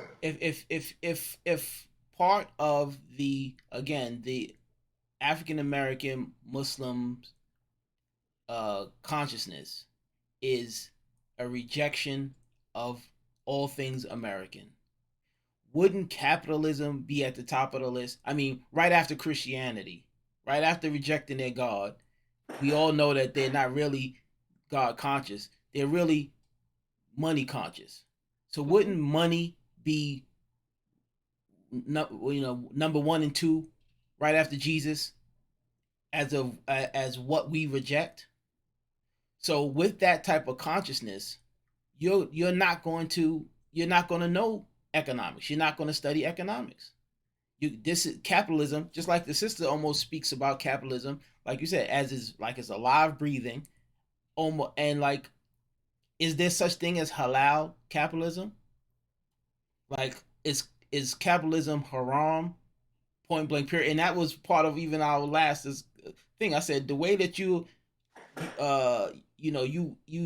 gave a analogy of about, or the example of alcohol, there's good in it, there's bad in it, but it's it's haram because the bad overweigh the good, and then she threw capitalism in and like fill in the blanks. Capitalism, there's good and the bad in it, and because it's mostly bad, I said you just made a fatwa. You basically just said capitalism was haram. Which I can accept that. If leadership is saying that, I can accept it as long as you have some type of history of backing. I may not follow it, but at least you're putting yourself out there to help us make decisions. But I say to that this right here. How did Muslims in Medina, after they made Hijrah, how did they get rid of waste? All the trash and waste and all that kind of stuff. How did they get rid of it? Waste management. And what was their main form of waste management? Probably like a animal or something, a goat. Pigs. Yeah, pigs. Goats don't eat waste. They may eat trash. They don't eat waste. So, did they leave the raising and rearing of pigs to non-Muslims, to Jews?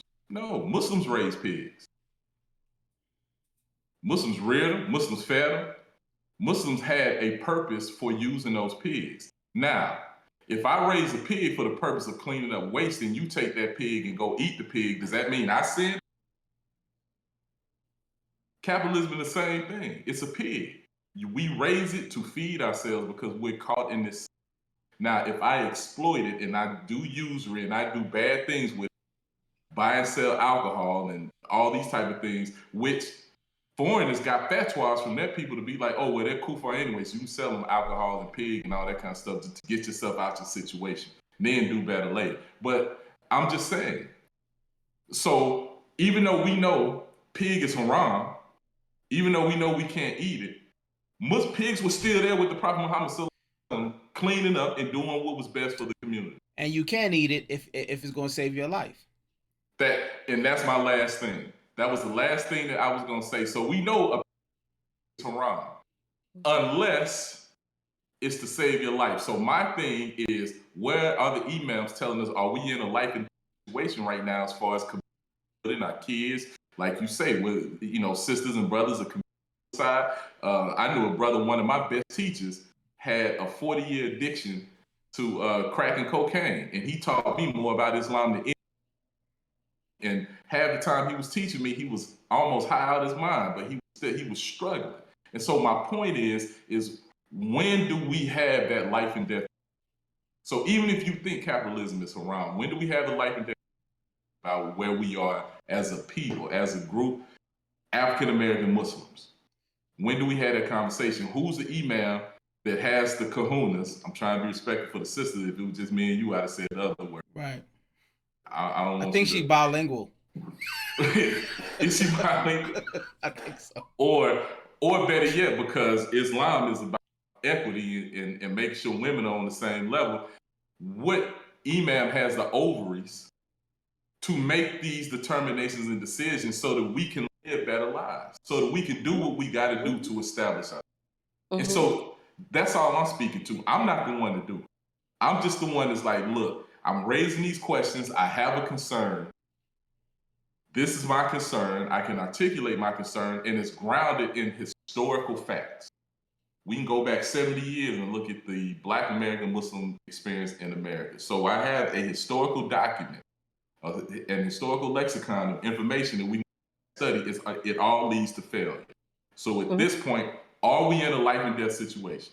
And if we are, then what do we do? Is it we all just got to figure out how to make history? Or is it that we can use this pig in a beneficial way and not in a bad way? Or is it that we're in life and death and we just got to use the pig to save our life? That's all I'm saying. I would say there's a third option if it was a life or death situation, right? Because run for the hills. You're an intelligent person. We have a lot. You're an intelligent person. Idris is an intelligent person. Put forward some effort and create something else, right? Do the work. I mean, why are we not thinking? I think we are thinking. There was a whole period of Islamic thinkers who created things and built things in industry. Getting back to industry. You cannot create industry if you are afraid to think. Why is it just this is the only option? And we've been on this train of thought stuck, like you said, for 60, 70 years. What do we do? Are we going to do this? Are we going to do that? Are we going to do this? Are we going to do that? Where is something to advance us? Why? Okay, so I'm sorry, sis, because I have to stop this idea of thinking that we can just go start a community. First of all, you have to go get approval from whatever county or state that you're in. That approval comes with electricity. You can create. We got electricians. You can create a hotel. No, listen. You can create a hotel and be off the grid. You can't create a community without being tapped into whatever state-sanctioned electrical company has the right to in that area, okay? So that's the first thing. How do we pay for that? Unless we're taking money outside of capitalism, unless we're dealing with capitalism and bringing money back into how do you pay for that? You got to have running water. You have to be tapped into. How do we do that without having money that we generate in businesses that we generate outside of the community and bring that into as the community grows? We have to do it. It's just over and over and over. So then, even if you start having kids, you can't just be out in the woods having kids. You're forced to go into a hospital to deal with the doctor to at least get checkups.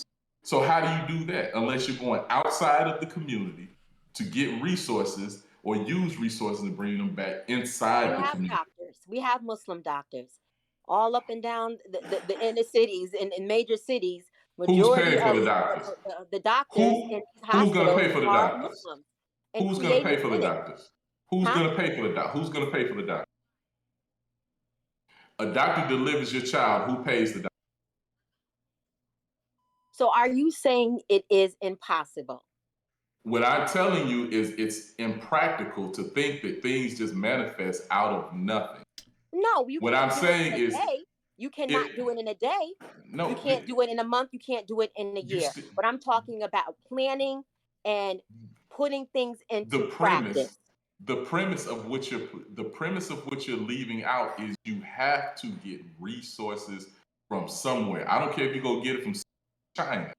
You have So to get Muslim scams resources. don't have resources. Is that what we're Muslim pretending who? to be the case? Muslim who? There's certain things that we cannot do. We cannot create an electric. Not that we don't have the know-how. It is illegal. It is against the law to create a grid of electricity in the United States. So we have to tap into the state-sanctioned grids, and that comes at a cost. And it's going to be a monthly cost. Every kilowatt of electricity costs money. How do we pay for that?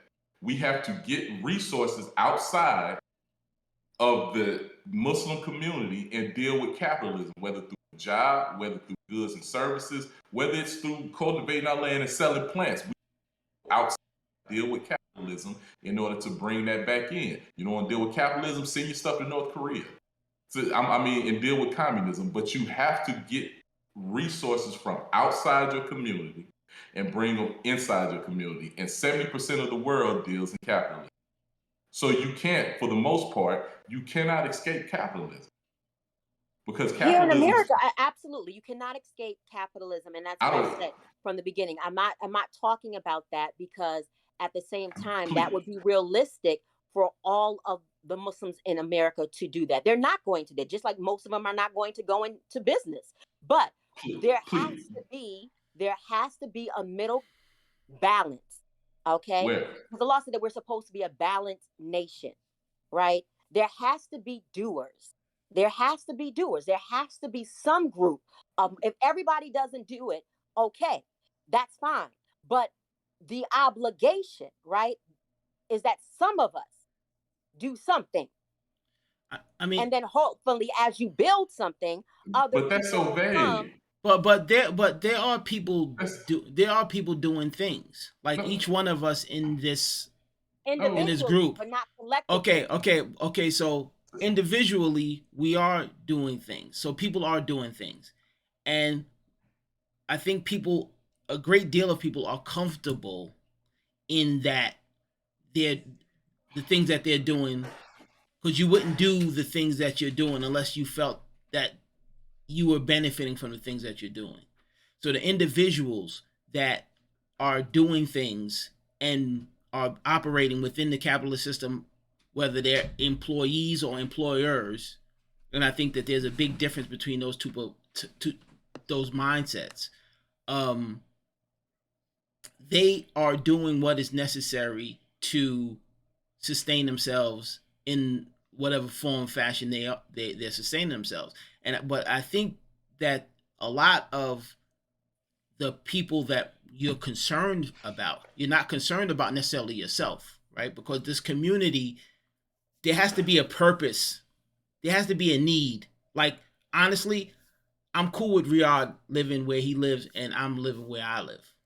I don't necessarily have to live in the same community with him or you. I'm good. And I think he feels the same way, right? So what's the benefit of me living in a community? The only people that will benefit from that are people that are having difficulties without having the bubble and the protection of a community. Those are the individuals that will run to a community if the doers, because there are doers. The doers are doing, and they're usually chilling. If they're doing good, they're doing good. The ones that are suffering and are probably more in trouble are ones that are having some problems in what they're doing. And so those are the ones that will need the community. You know what I'm saying? So it's like the reason that you don't have this big pressure to create this thing is because the ones that, the system that we're in, the capitalist system that we're in, is providing a lot of the comforts, the creature comforts that you are saying it doesn't. Like, if everyone was being hunted and tortured, then Muslims would, like immigrants come together because they're targeted and they say we have to be together. Black people don't have that pressure.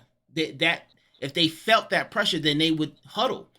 Black American Muslims don't feel that pressure like when terrorism or 9/11, where people are beating up people. They're usually going to beat up the Pakistani guys, or they're going to beat up somebody else. They ain't beating up me and him. You know what I'm saying? So those guys will huddle together as immigrants. We're not the target for your typical anti-Muslim sentiment. Maybe as a Muslim woman, you might be before me, or they not jumping on me and him. You know, we 250-pound black men. That's not the target, and we might not look like that. You might be the target. You know, Idris, let me. I'm not even, and I can appreciate what you're saying, but I think there has to be a basic level of what economics is and what economics does. right? And I don't care what group of people you are, with the smartest, most ingenuity. What's the word? Ingenious. I'll just say ingenious. That's not the word. Ingenuity. Yeah. Use it as a pronoun, but you can't produce 100% of what you need. You can't do it. There's no group of people that has 100% and can produce 100% of what they need. And in the absence, you either do without or you go outside of your community. But either way, there's a price. There's a suffering if you do without, or there's a price you have to pay when you go outside of your community. So it doesn't matter if we go as anything. We still have to deal with things outside of our community, and that costs money. And if it costs money, how do we get money? We work outside the community, or we sell goods and services outside of the community. There's no way to establish anything without dealing outside of your community. Whether it's capitalism, whether it's a monarchy, whether it's socialism, whether it's, laissez-faire, anything goes. You still got to deal outside of your community. So it's not just the way you say do something is almost like an abstract Van Gogh painting or something. It's like, kind of wavy and mysterious, and you kind of see the moon, and it's not just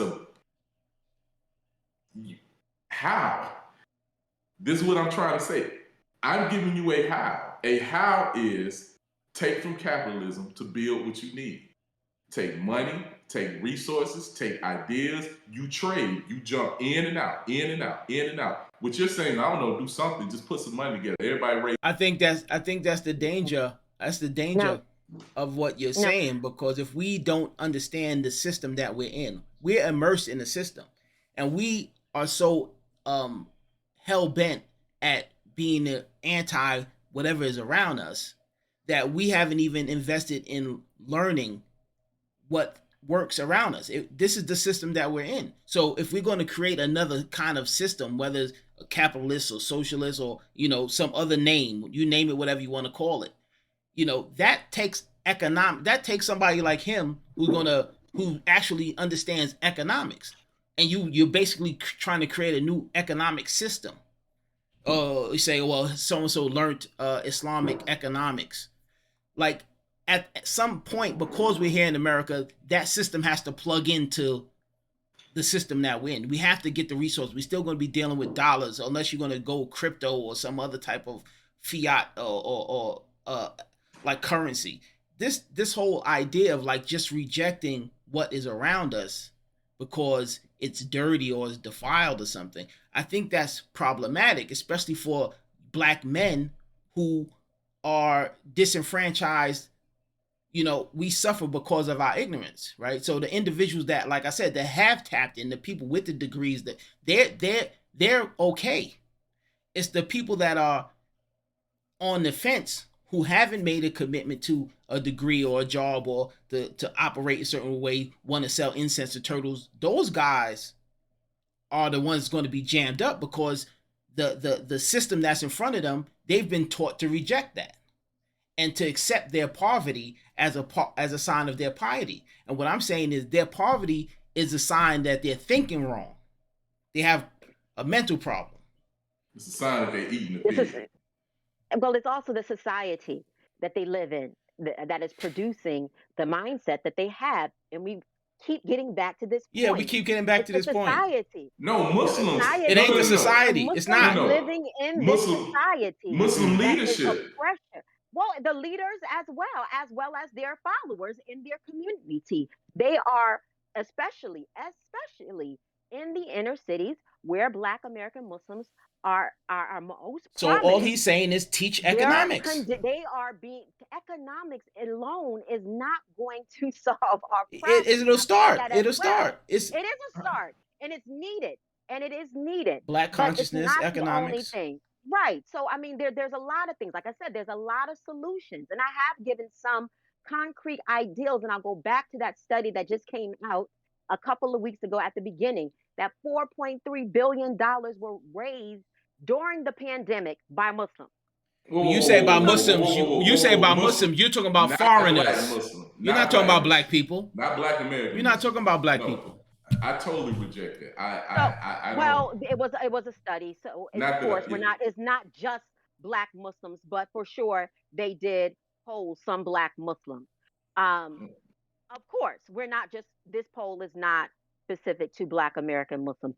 However, the point is, getting back to the point, is that there are monies floating through Muslim communities that if we work together, if we were networking, that money could work for us. It could pay the bills for an electrical sort of setup to be set up on some land. The You're, foreigners, the you're foreigners. acting as if, wait a minute, you're acting as if in these extremes that there is no money, we have no skills, we have no abilities, but we got to go do this capitalistic stuff so we can get it and we can bring it to what? Bring it to what? Once you get the money, what are you bringing it to? Those foreigners, the money that was raised, the money that was raised was raised by foreigners. It wasn't all And foreigners. listen, the money that was raised. I am at Indiana University currently as a fellow. I know the doctors, the two brothers who did the study. Right. They did poll African Americans as well as. Yeah, I agree that probably mostly was. So what I'm saying is the foreigners raised the money, and they raised the money with the money they earned being capitalists, and they took their money to do whatever the foreigners chose to do with their money.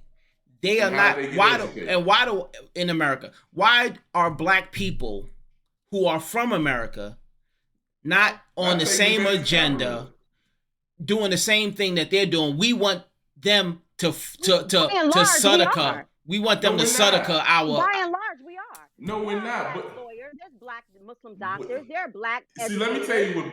Business owners. We're not working Black Muslims together do. as they do. That's This our problem. That's true. What Black I got Muslims you. do. Whoa. This is what Black Muslims do. First of all, you cannot make an electrical grid without tapping into a state-sanctioned, licensed electric company. Like in Georgia's Georgia Power, there's no electricity at Georgia Power. You have to get from Georgia Power. The electricity from the power company. Where else would we get the electricity from? You got to pay for that. How do you pay for it unless? How do you pay for it? The foreign is going to give you the money. No. How do you pay for it? This is my point. How do you pay Georgia Power unless you have dollars or cryptocurrency from outside of your community? Who said that we couldn't get it from outside of our community for this new community that we're? Why are you going to the extreme? Thank you. I'm not going to the extreme. You answer my question. We have to deal. We are already working in the system to stop us from creating our own system. I'm sorry, I got to think about that for a second. We're working in the system that creates that stops us from creating our own system. Okay, so you're in the system. We don't have the means to set up 30 days, 60 days. We are taking the first, raising money for land. That might just be the first year. The second year, another project. It might just be water or electricity. Third year, you're starting to do some building on that land. The fourth year, you're moving people to buy spot and life Plus. on that land. So let's move to why year is 20. this land So let's move to year 20. Here we are. 50,000 people. Okay, 50,000 people. Say 20 to 50,000 who are living there. Okay. How are we working feeding and ourselves? collaborating. How are we I would feeding hope ourselves? come together. Of course, we would do some farming. Why wouldn't we teach people how to farm? That's How do what we buy first thing. seeds? How do we buy seeds? The way anybody else buys seeds. Why is it rocket science? Because you're making it a mystery. Like you're making it between you still have to go outside of your community and deal with capitalism. Bring There resources. are Muslim farmers. There's Muslim farmers. There's Muslim butchers and things of that who own lambs or raising livestock. There are Muslims who do. I think the point is we're not going to escape capitalism, and I don't think capitalism is the capitalism not the main. That's not the.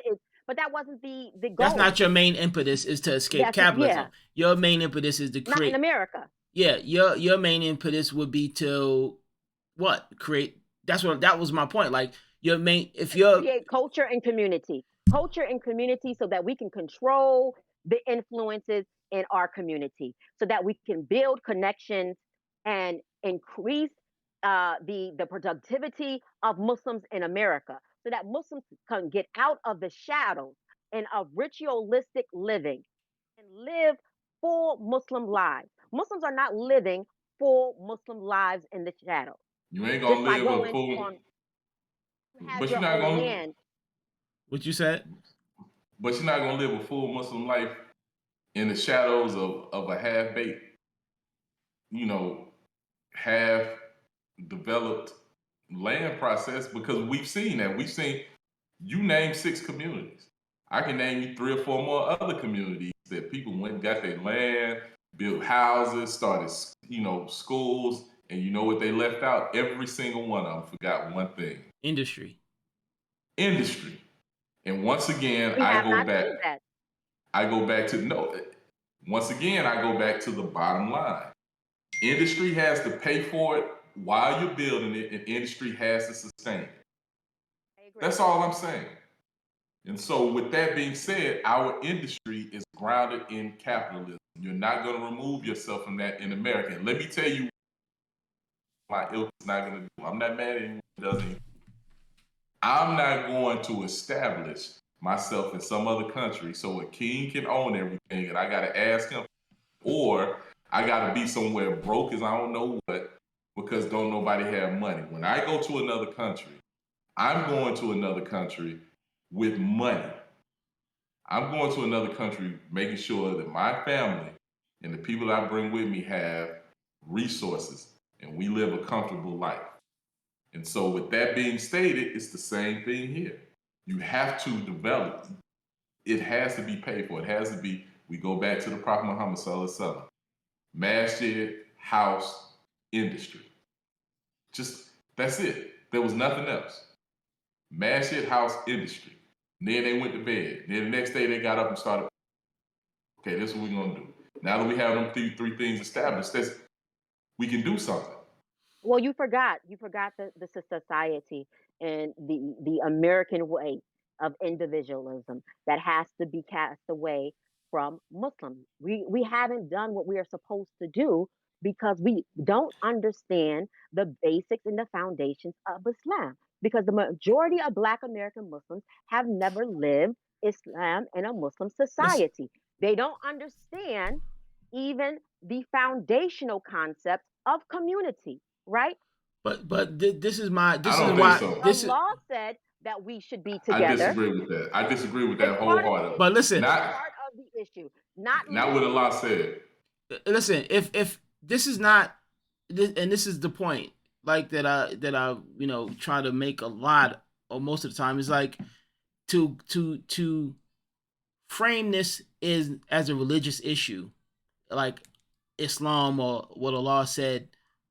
We haven't lived in an Islamic community. This is a Black issue, Black American issue, the disunity among Black people. And the unity of people is not an Islamic concept. It's not It's not exclusively. It's not exclusively Islamic. So immigrants, regardless of what their religion is, come together and work together as a minority in an environment. So and they circulate their dollars too. Right. So black people can do that. Islam should allow us to overcome the backwards thinking that we've been indoctrinated with as Americans, this individualism that seems to only plague black people.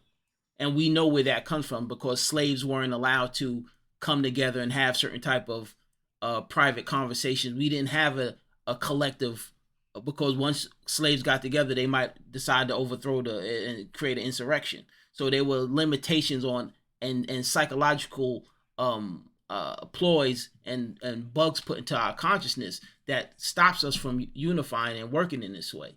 And Islam should provide the bridge to overcome all of these psychological divides. But it's not the problem by just framing it as Islam as though it's only Islamic. This is something that human beings do.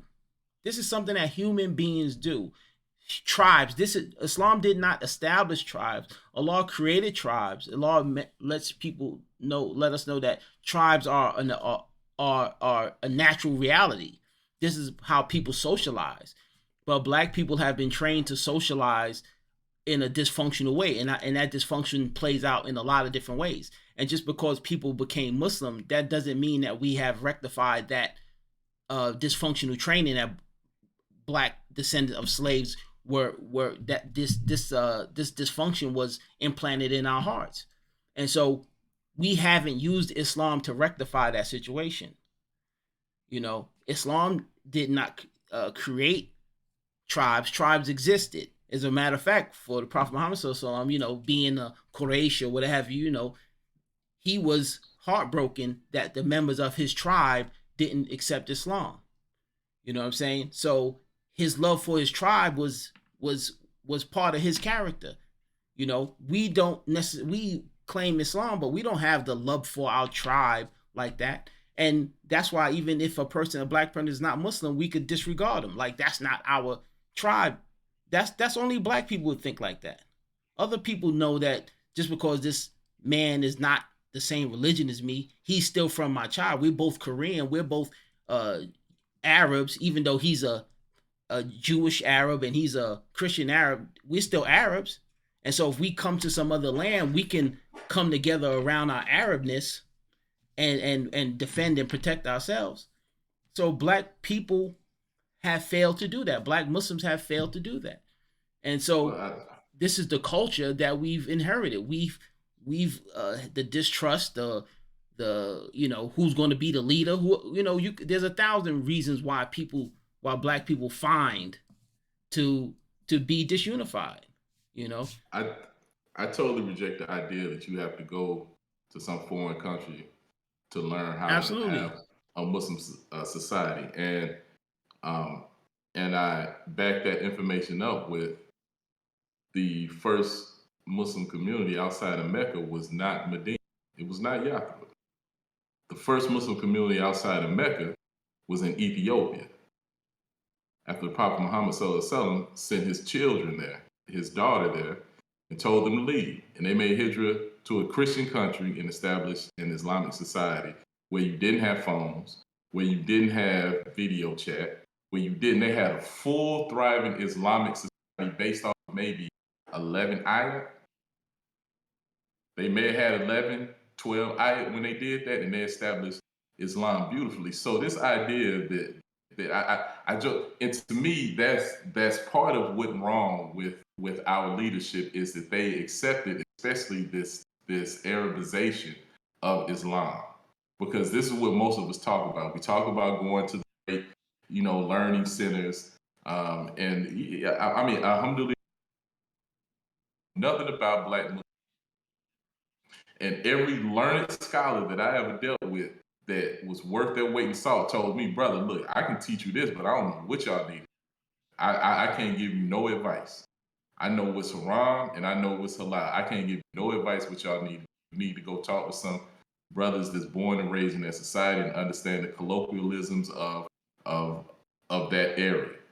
So, and I respectfully disagree with you, sister. So, because I do appreciate this conversation and it gives me more insight into the hurdles that we have to overcome, because one thing, you cannot remove capitalism from our upbringing, and you can't remove capitalism from our circumstance, no matter where we go. No matter where we go, we're dealing with capitalism. It'll just be under a different name, because you're gonna pay the tax to the king, you're gonna pay the tax to the socialist, you're gonna pay the tax to the communist, but you will pay the same amount of tax, if not more, in other, and in the mother country or stop, it's gonna be a lot of people over there that wish they had some capitalist industry instead of depending on oil money to feed them and take care of them every day, like some welfare mom, something like that. So that's not how I want to live, and that's not the lifestyle that I want. Subsidy that from the king, or Sadaqah is a part of this deen, though. Sadaqah and zakat is built in, just like Islamic economics. There is a form of Islamic economics that it wasn't capitalism. Sadaqah is for women and orphans. Men get their ass out and work. Excuse me. Sister, I'm sorry. Stop it. Yes, they do. I'm sorry. Yes, they do. That's that Miami University education. I did not, sister. Please forgive me, sister. Please. They absolutely do. But if there's a surplus and you have food left over, there is nothing wrong with sharing that with your countrymen. So it should not go to waste. It should not. Not with able-bodied, not with able-bodied. So okay, we'll give it to the Yemeni children starving. They do, but there's still sometimes, just like here in America, obviously sometimes don't give enough. Surplus. They could give more. They could give more if able-bodied men wasn't sick, but when the king cut them a check. I'm not supporting the monarchy. Let's just make that clear. That's not what we're talking about tonight. I'm just saying that Islamically, if there's a surplus, there is nothing wrong with giving that extra food, dividing it up, and giving it out to the people. That's what I'm saying. The upper hand is better than the lower hand, man. But this is the government. This is the government. The king is the richest, so he's giving out what he has. But these kings are fake kings anyway. That's neither here or there.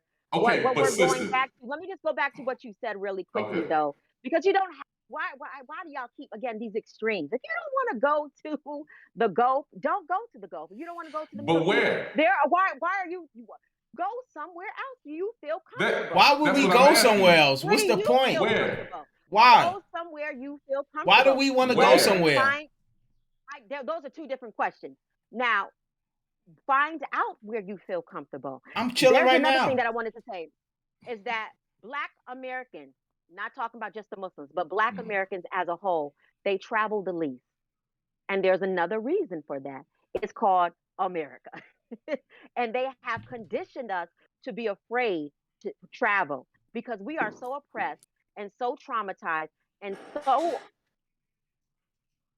poorly here that we cannot fathom going somewhere else, rightfully so, and being treated any worse. So we stay here. We stay here in fear. A lot of people do. I've taught children who have never gotten out of their city. I do agree with that. 18 years old, have never left their city.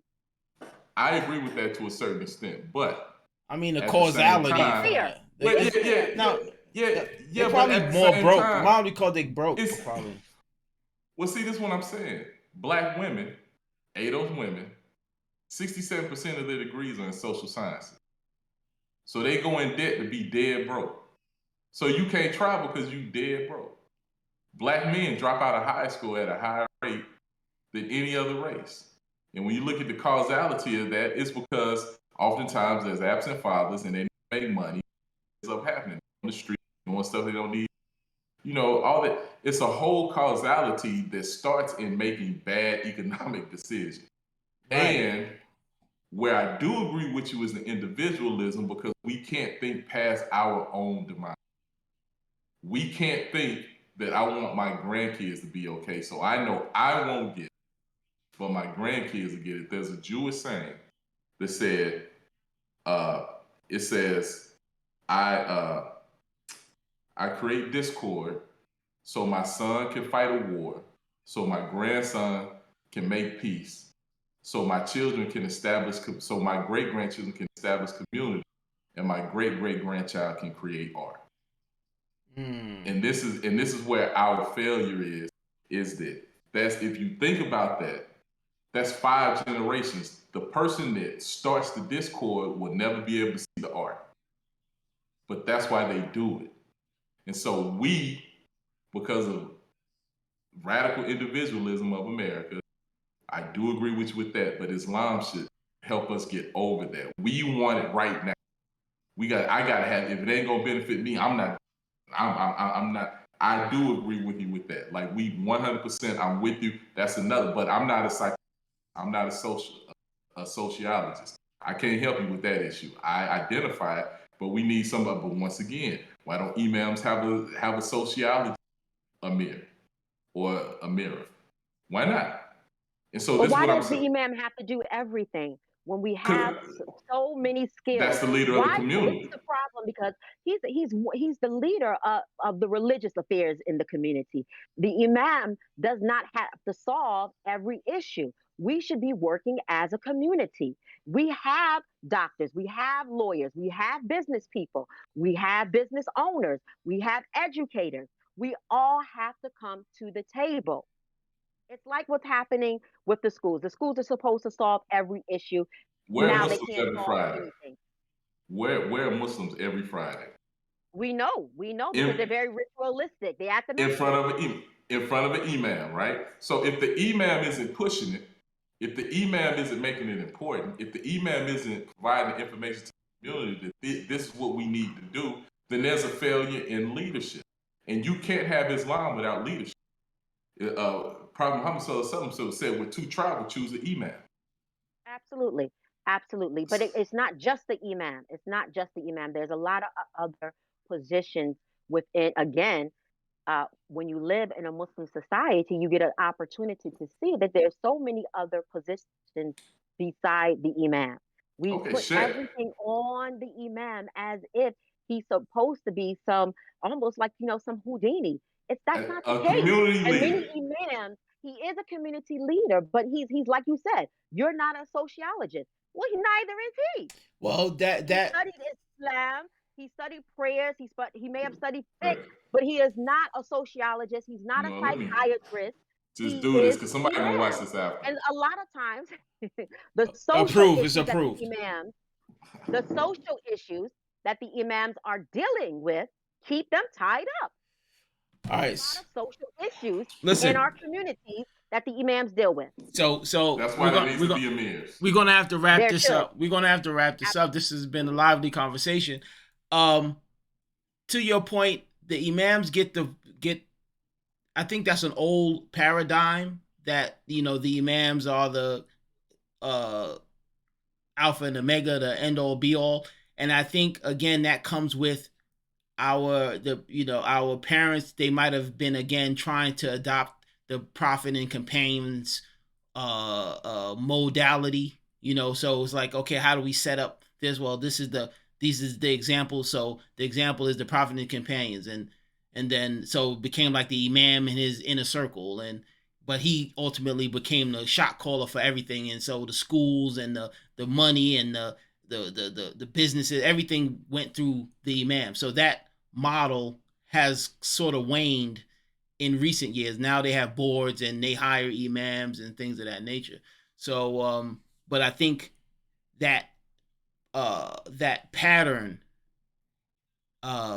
did exist, where the imam was the everything, and that's how they wanted it, and that's how the people like our older generation they still do operate on that sort of modality. But I think that approach is waning. But like I said, we have to wrap up because there's only a certain amount of tape that I can do. I wanted to do this live, maybe next time. And maybe we need to come back and have some more conversations, because I think that this is the beginning when we're talking about this type of conversation. I don't think this type of conversation happens all the time. And so that's what Bean Pod Chronicles is for me. This is an exploration in these type of ideas. When we ask what's happening now, that's what I'm trying to figure out, what's going on now. And it takes the ability to sit down and have discussions, the brothers and the sisters together. This is odd. If back in the day, this would have never happened. And so I think we've made some progress. We've asked the right questions, and now we can begin to start having the correct answers. I think I need to invite you guys back. It might be next 2 or 3 months before I upload this, because my children, I let them do this. No, but I'm going to try to get this edited and up really quickly. I want to thank Sister Miriam for sitting in and building with us, and Doc Riyadh, you already know. And thank you guys. I appreciate the conversation, sister. Thank you. That belongs to both of you. Until next time, inshallah. All right.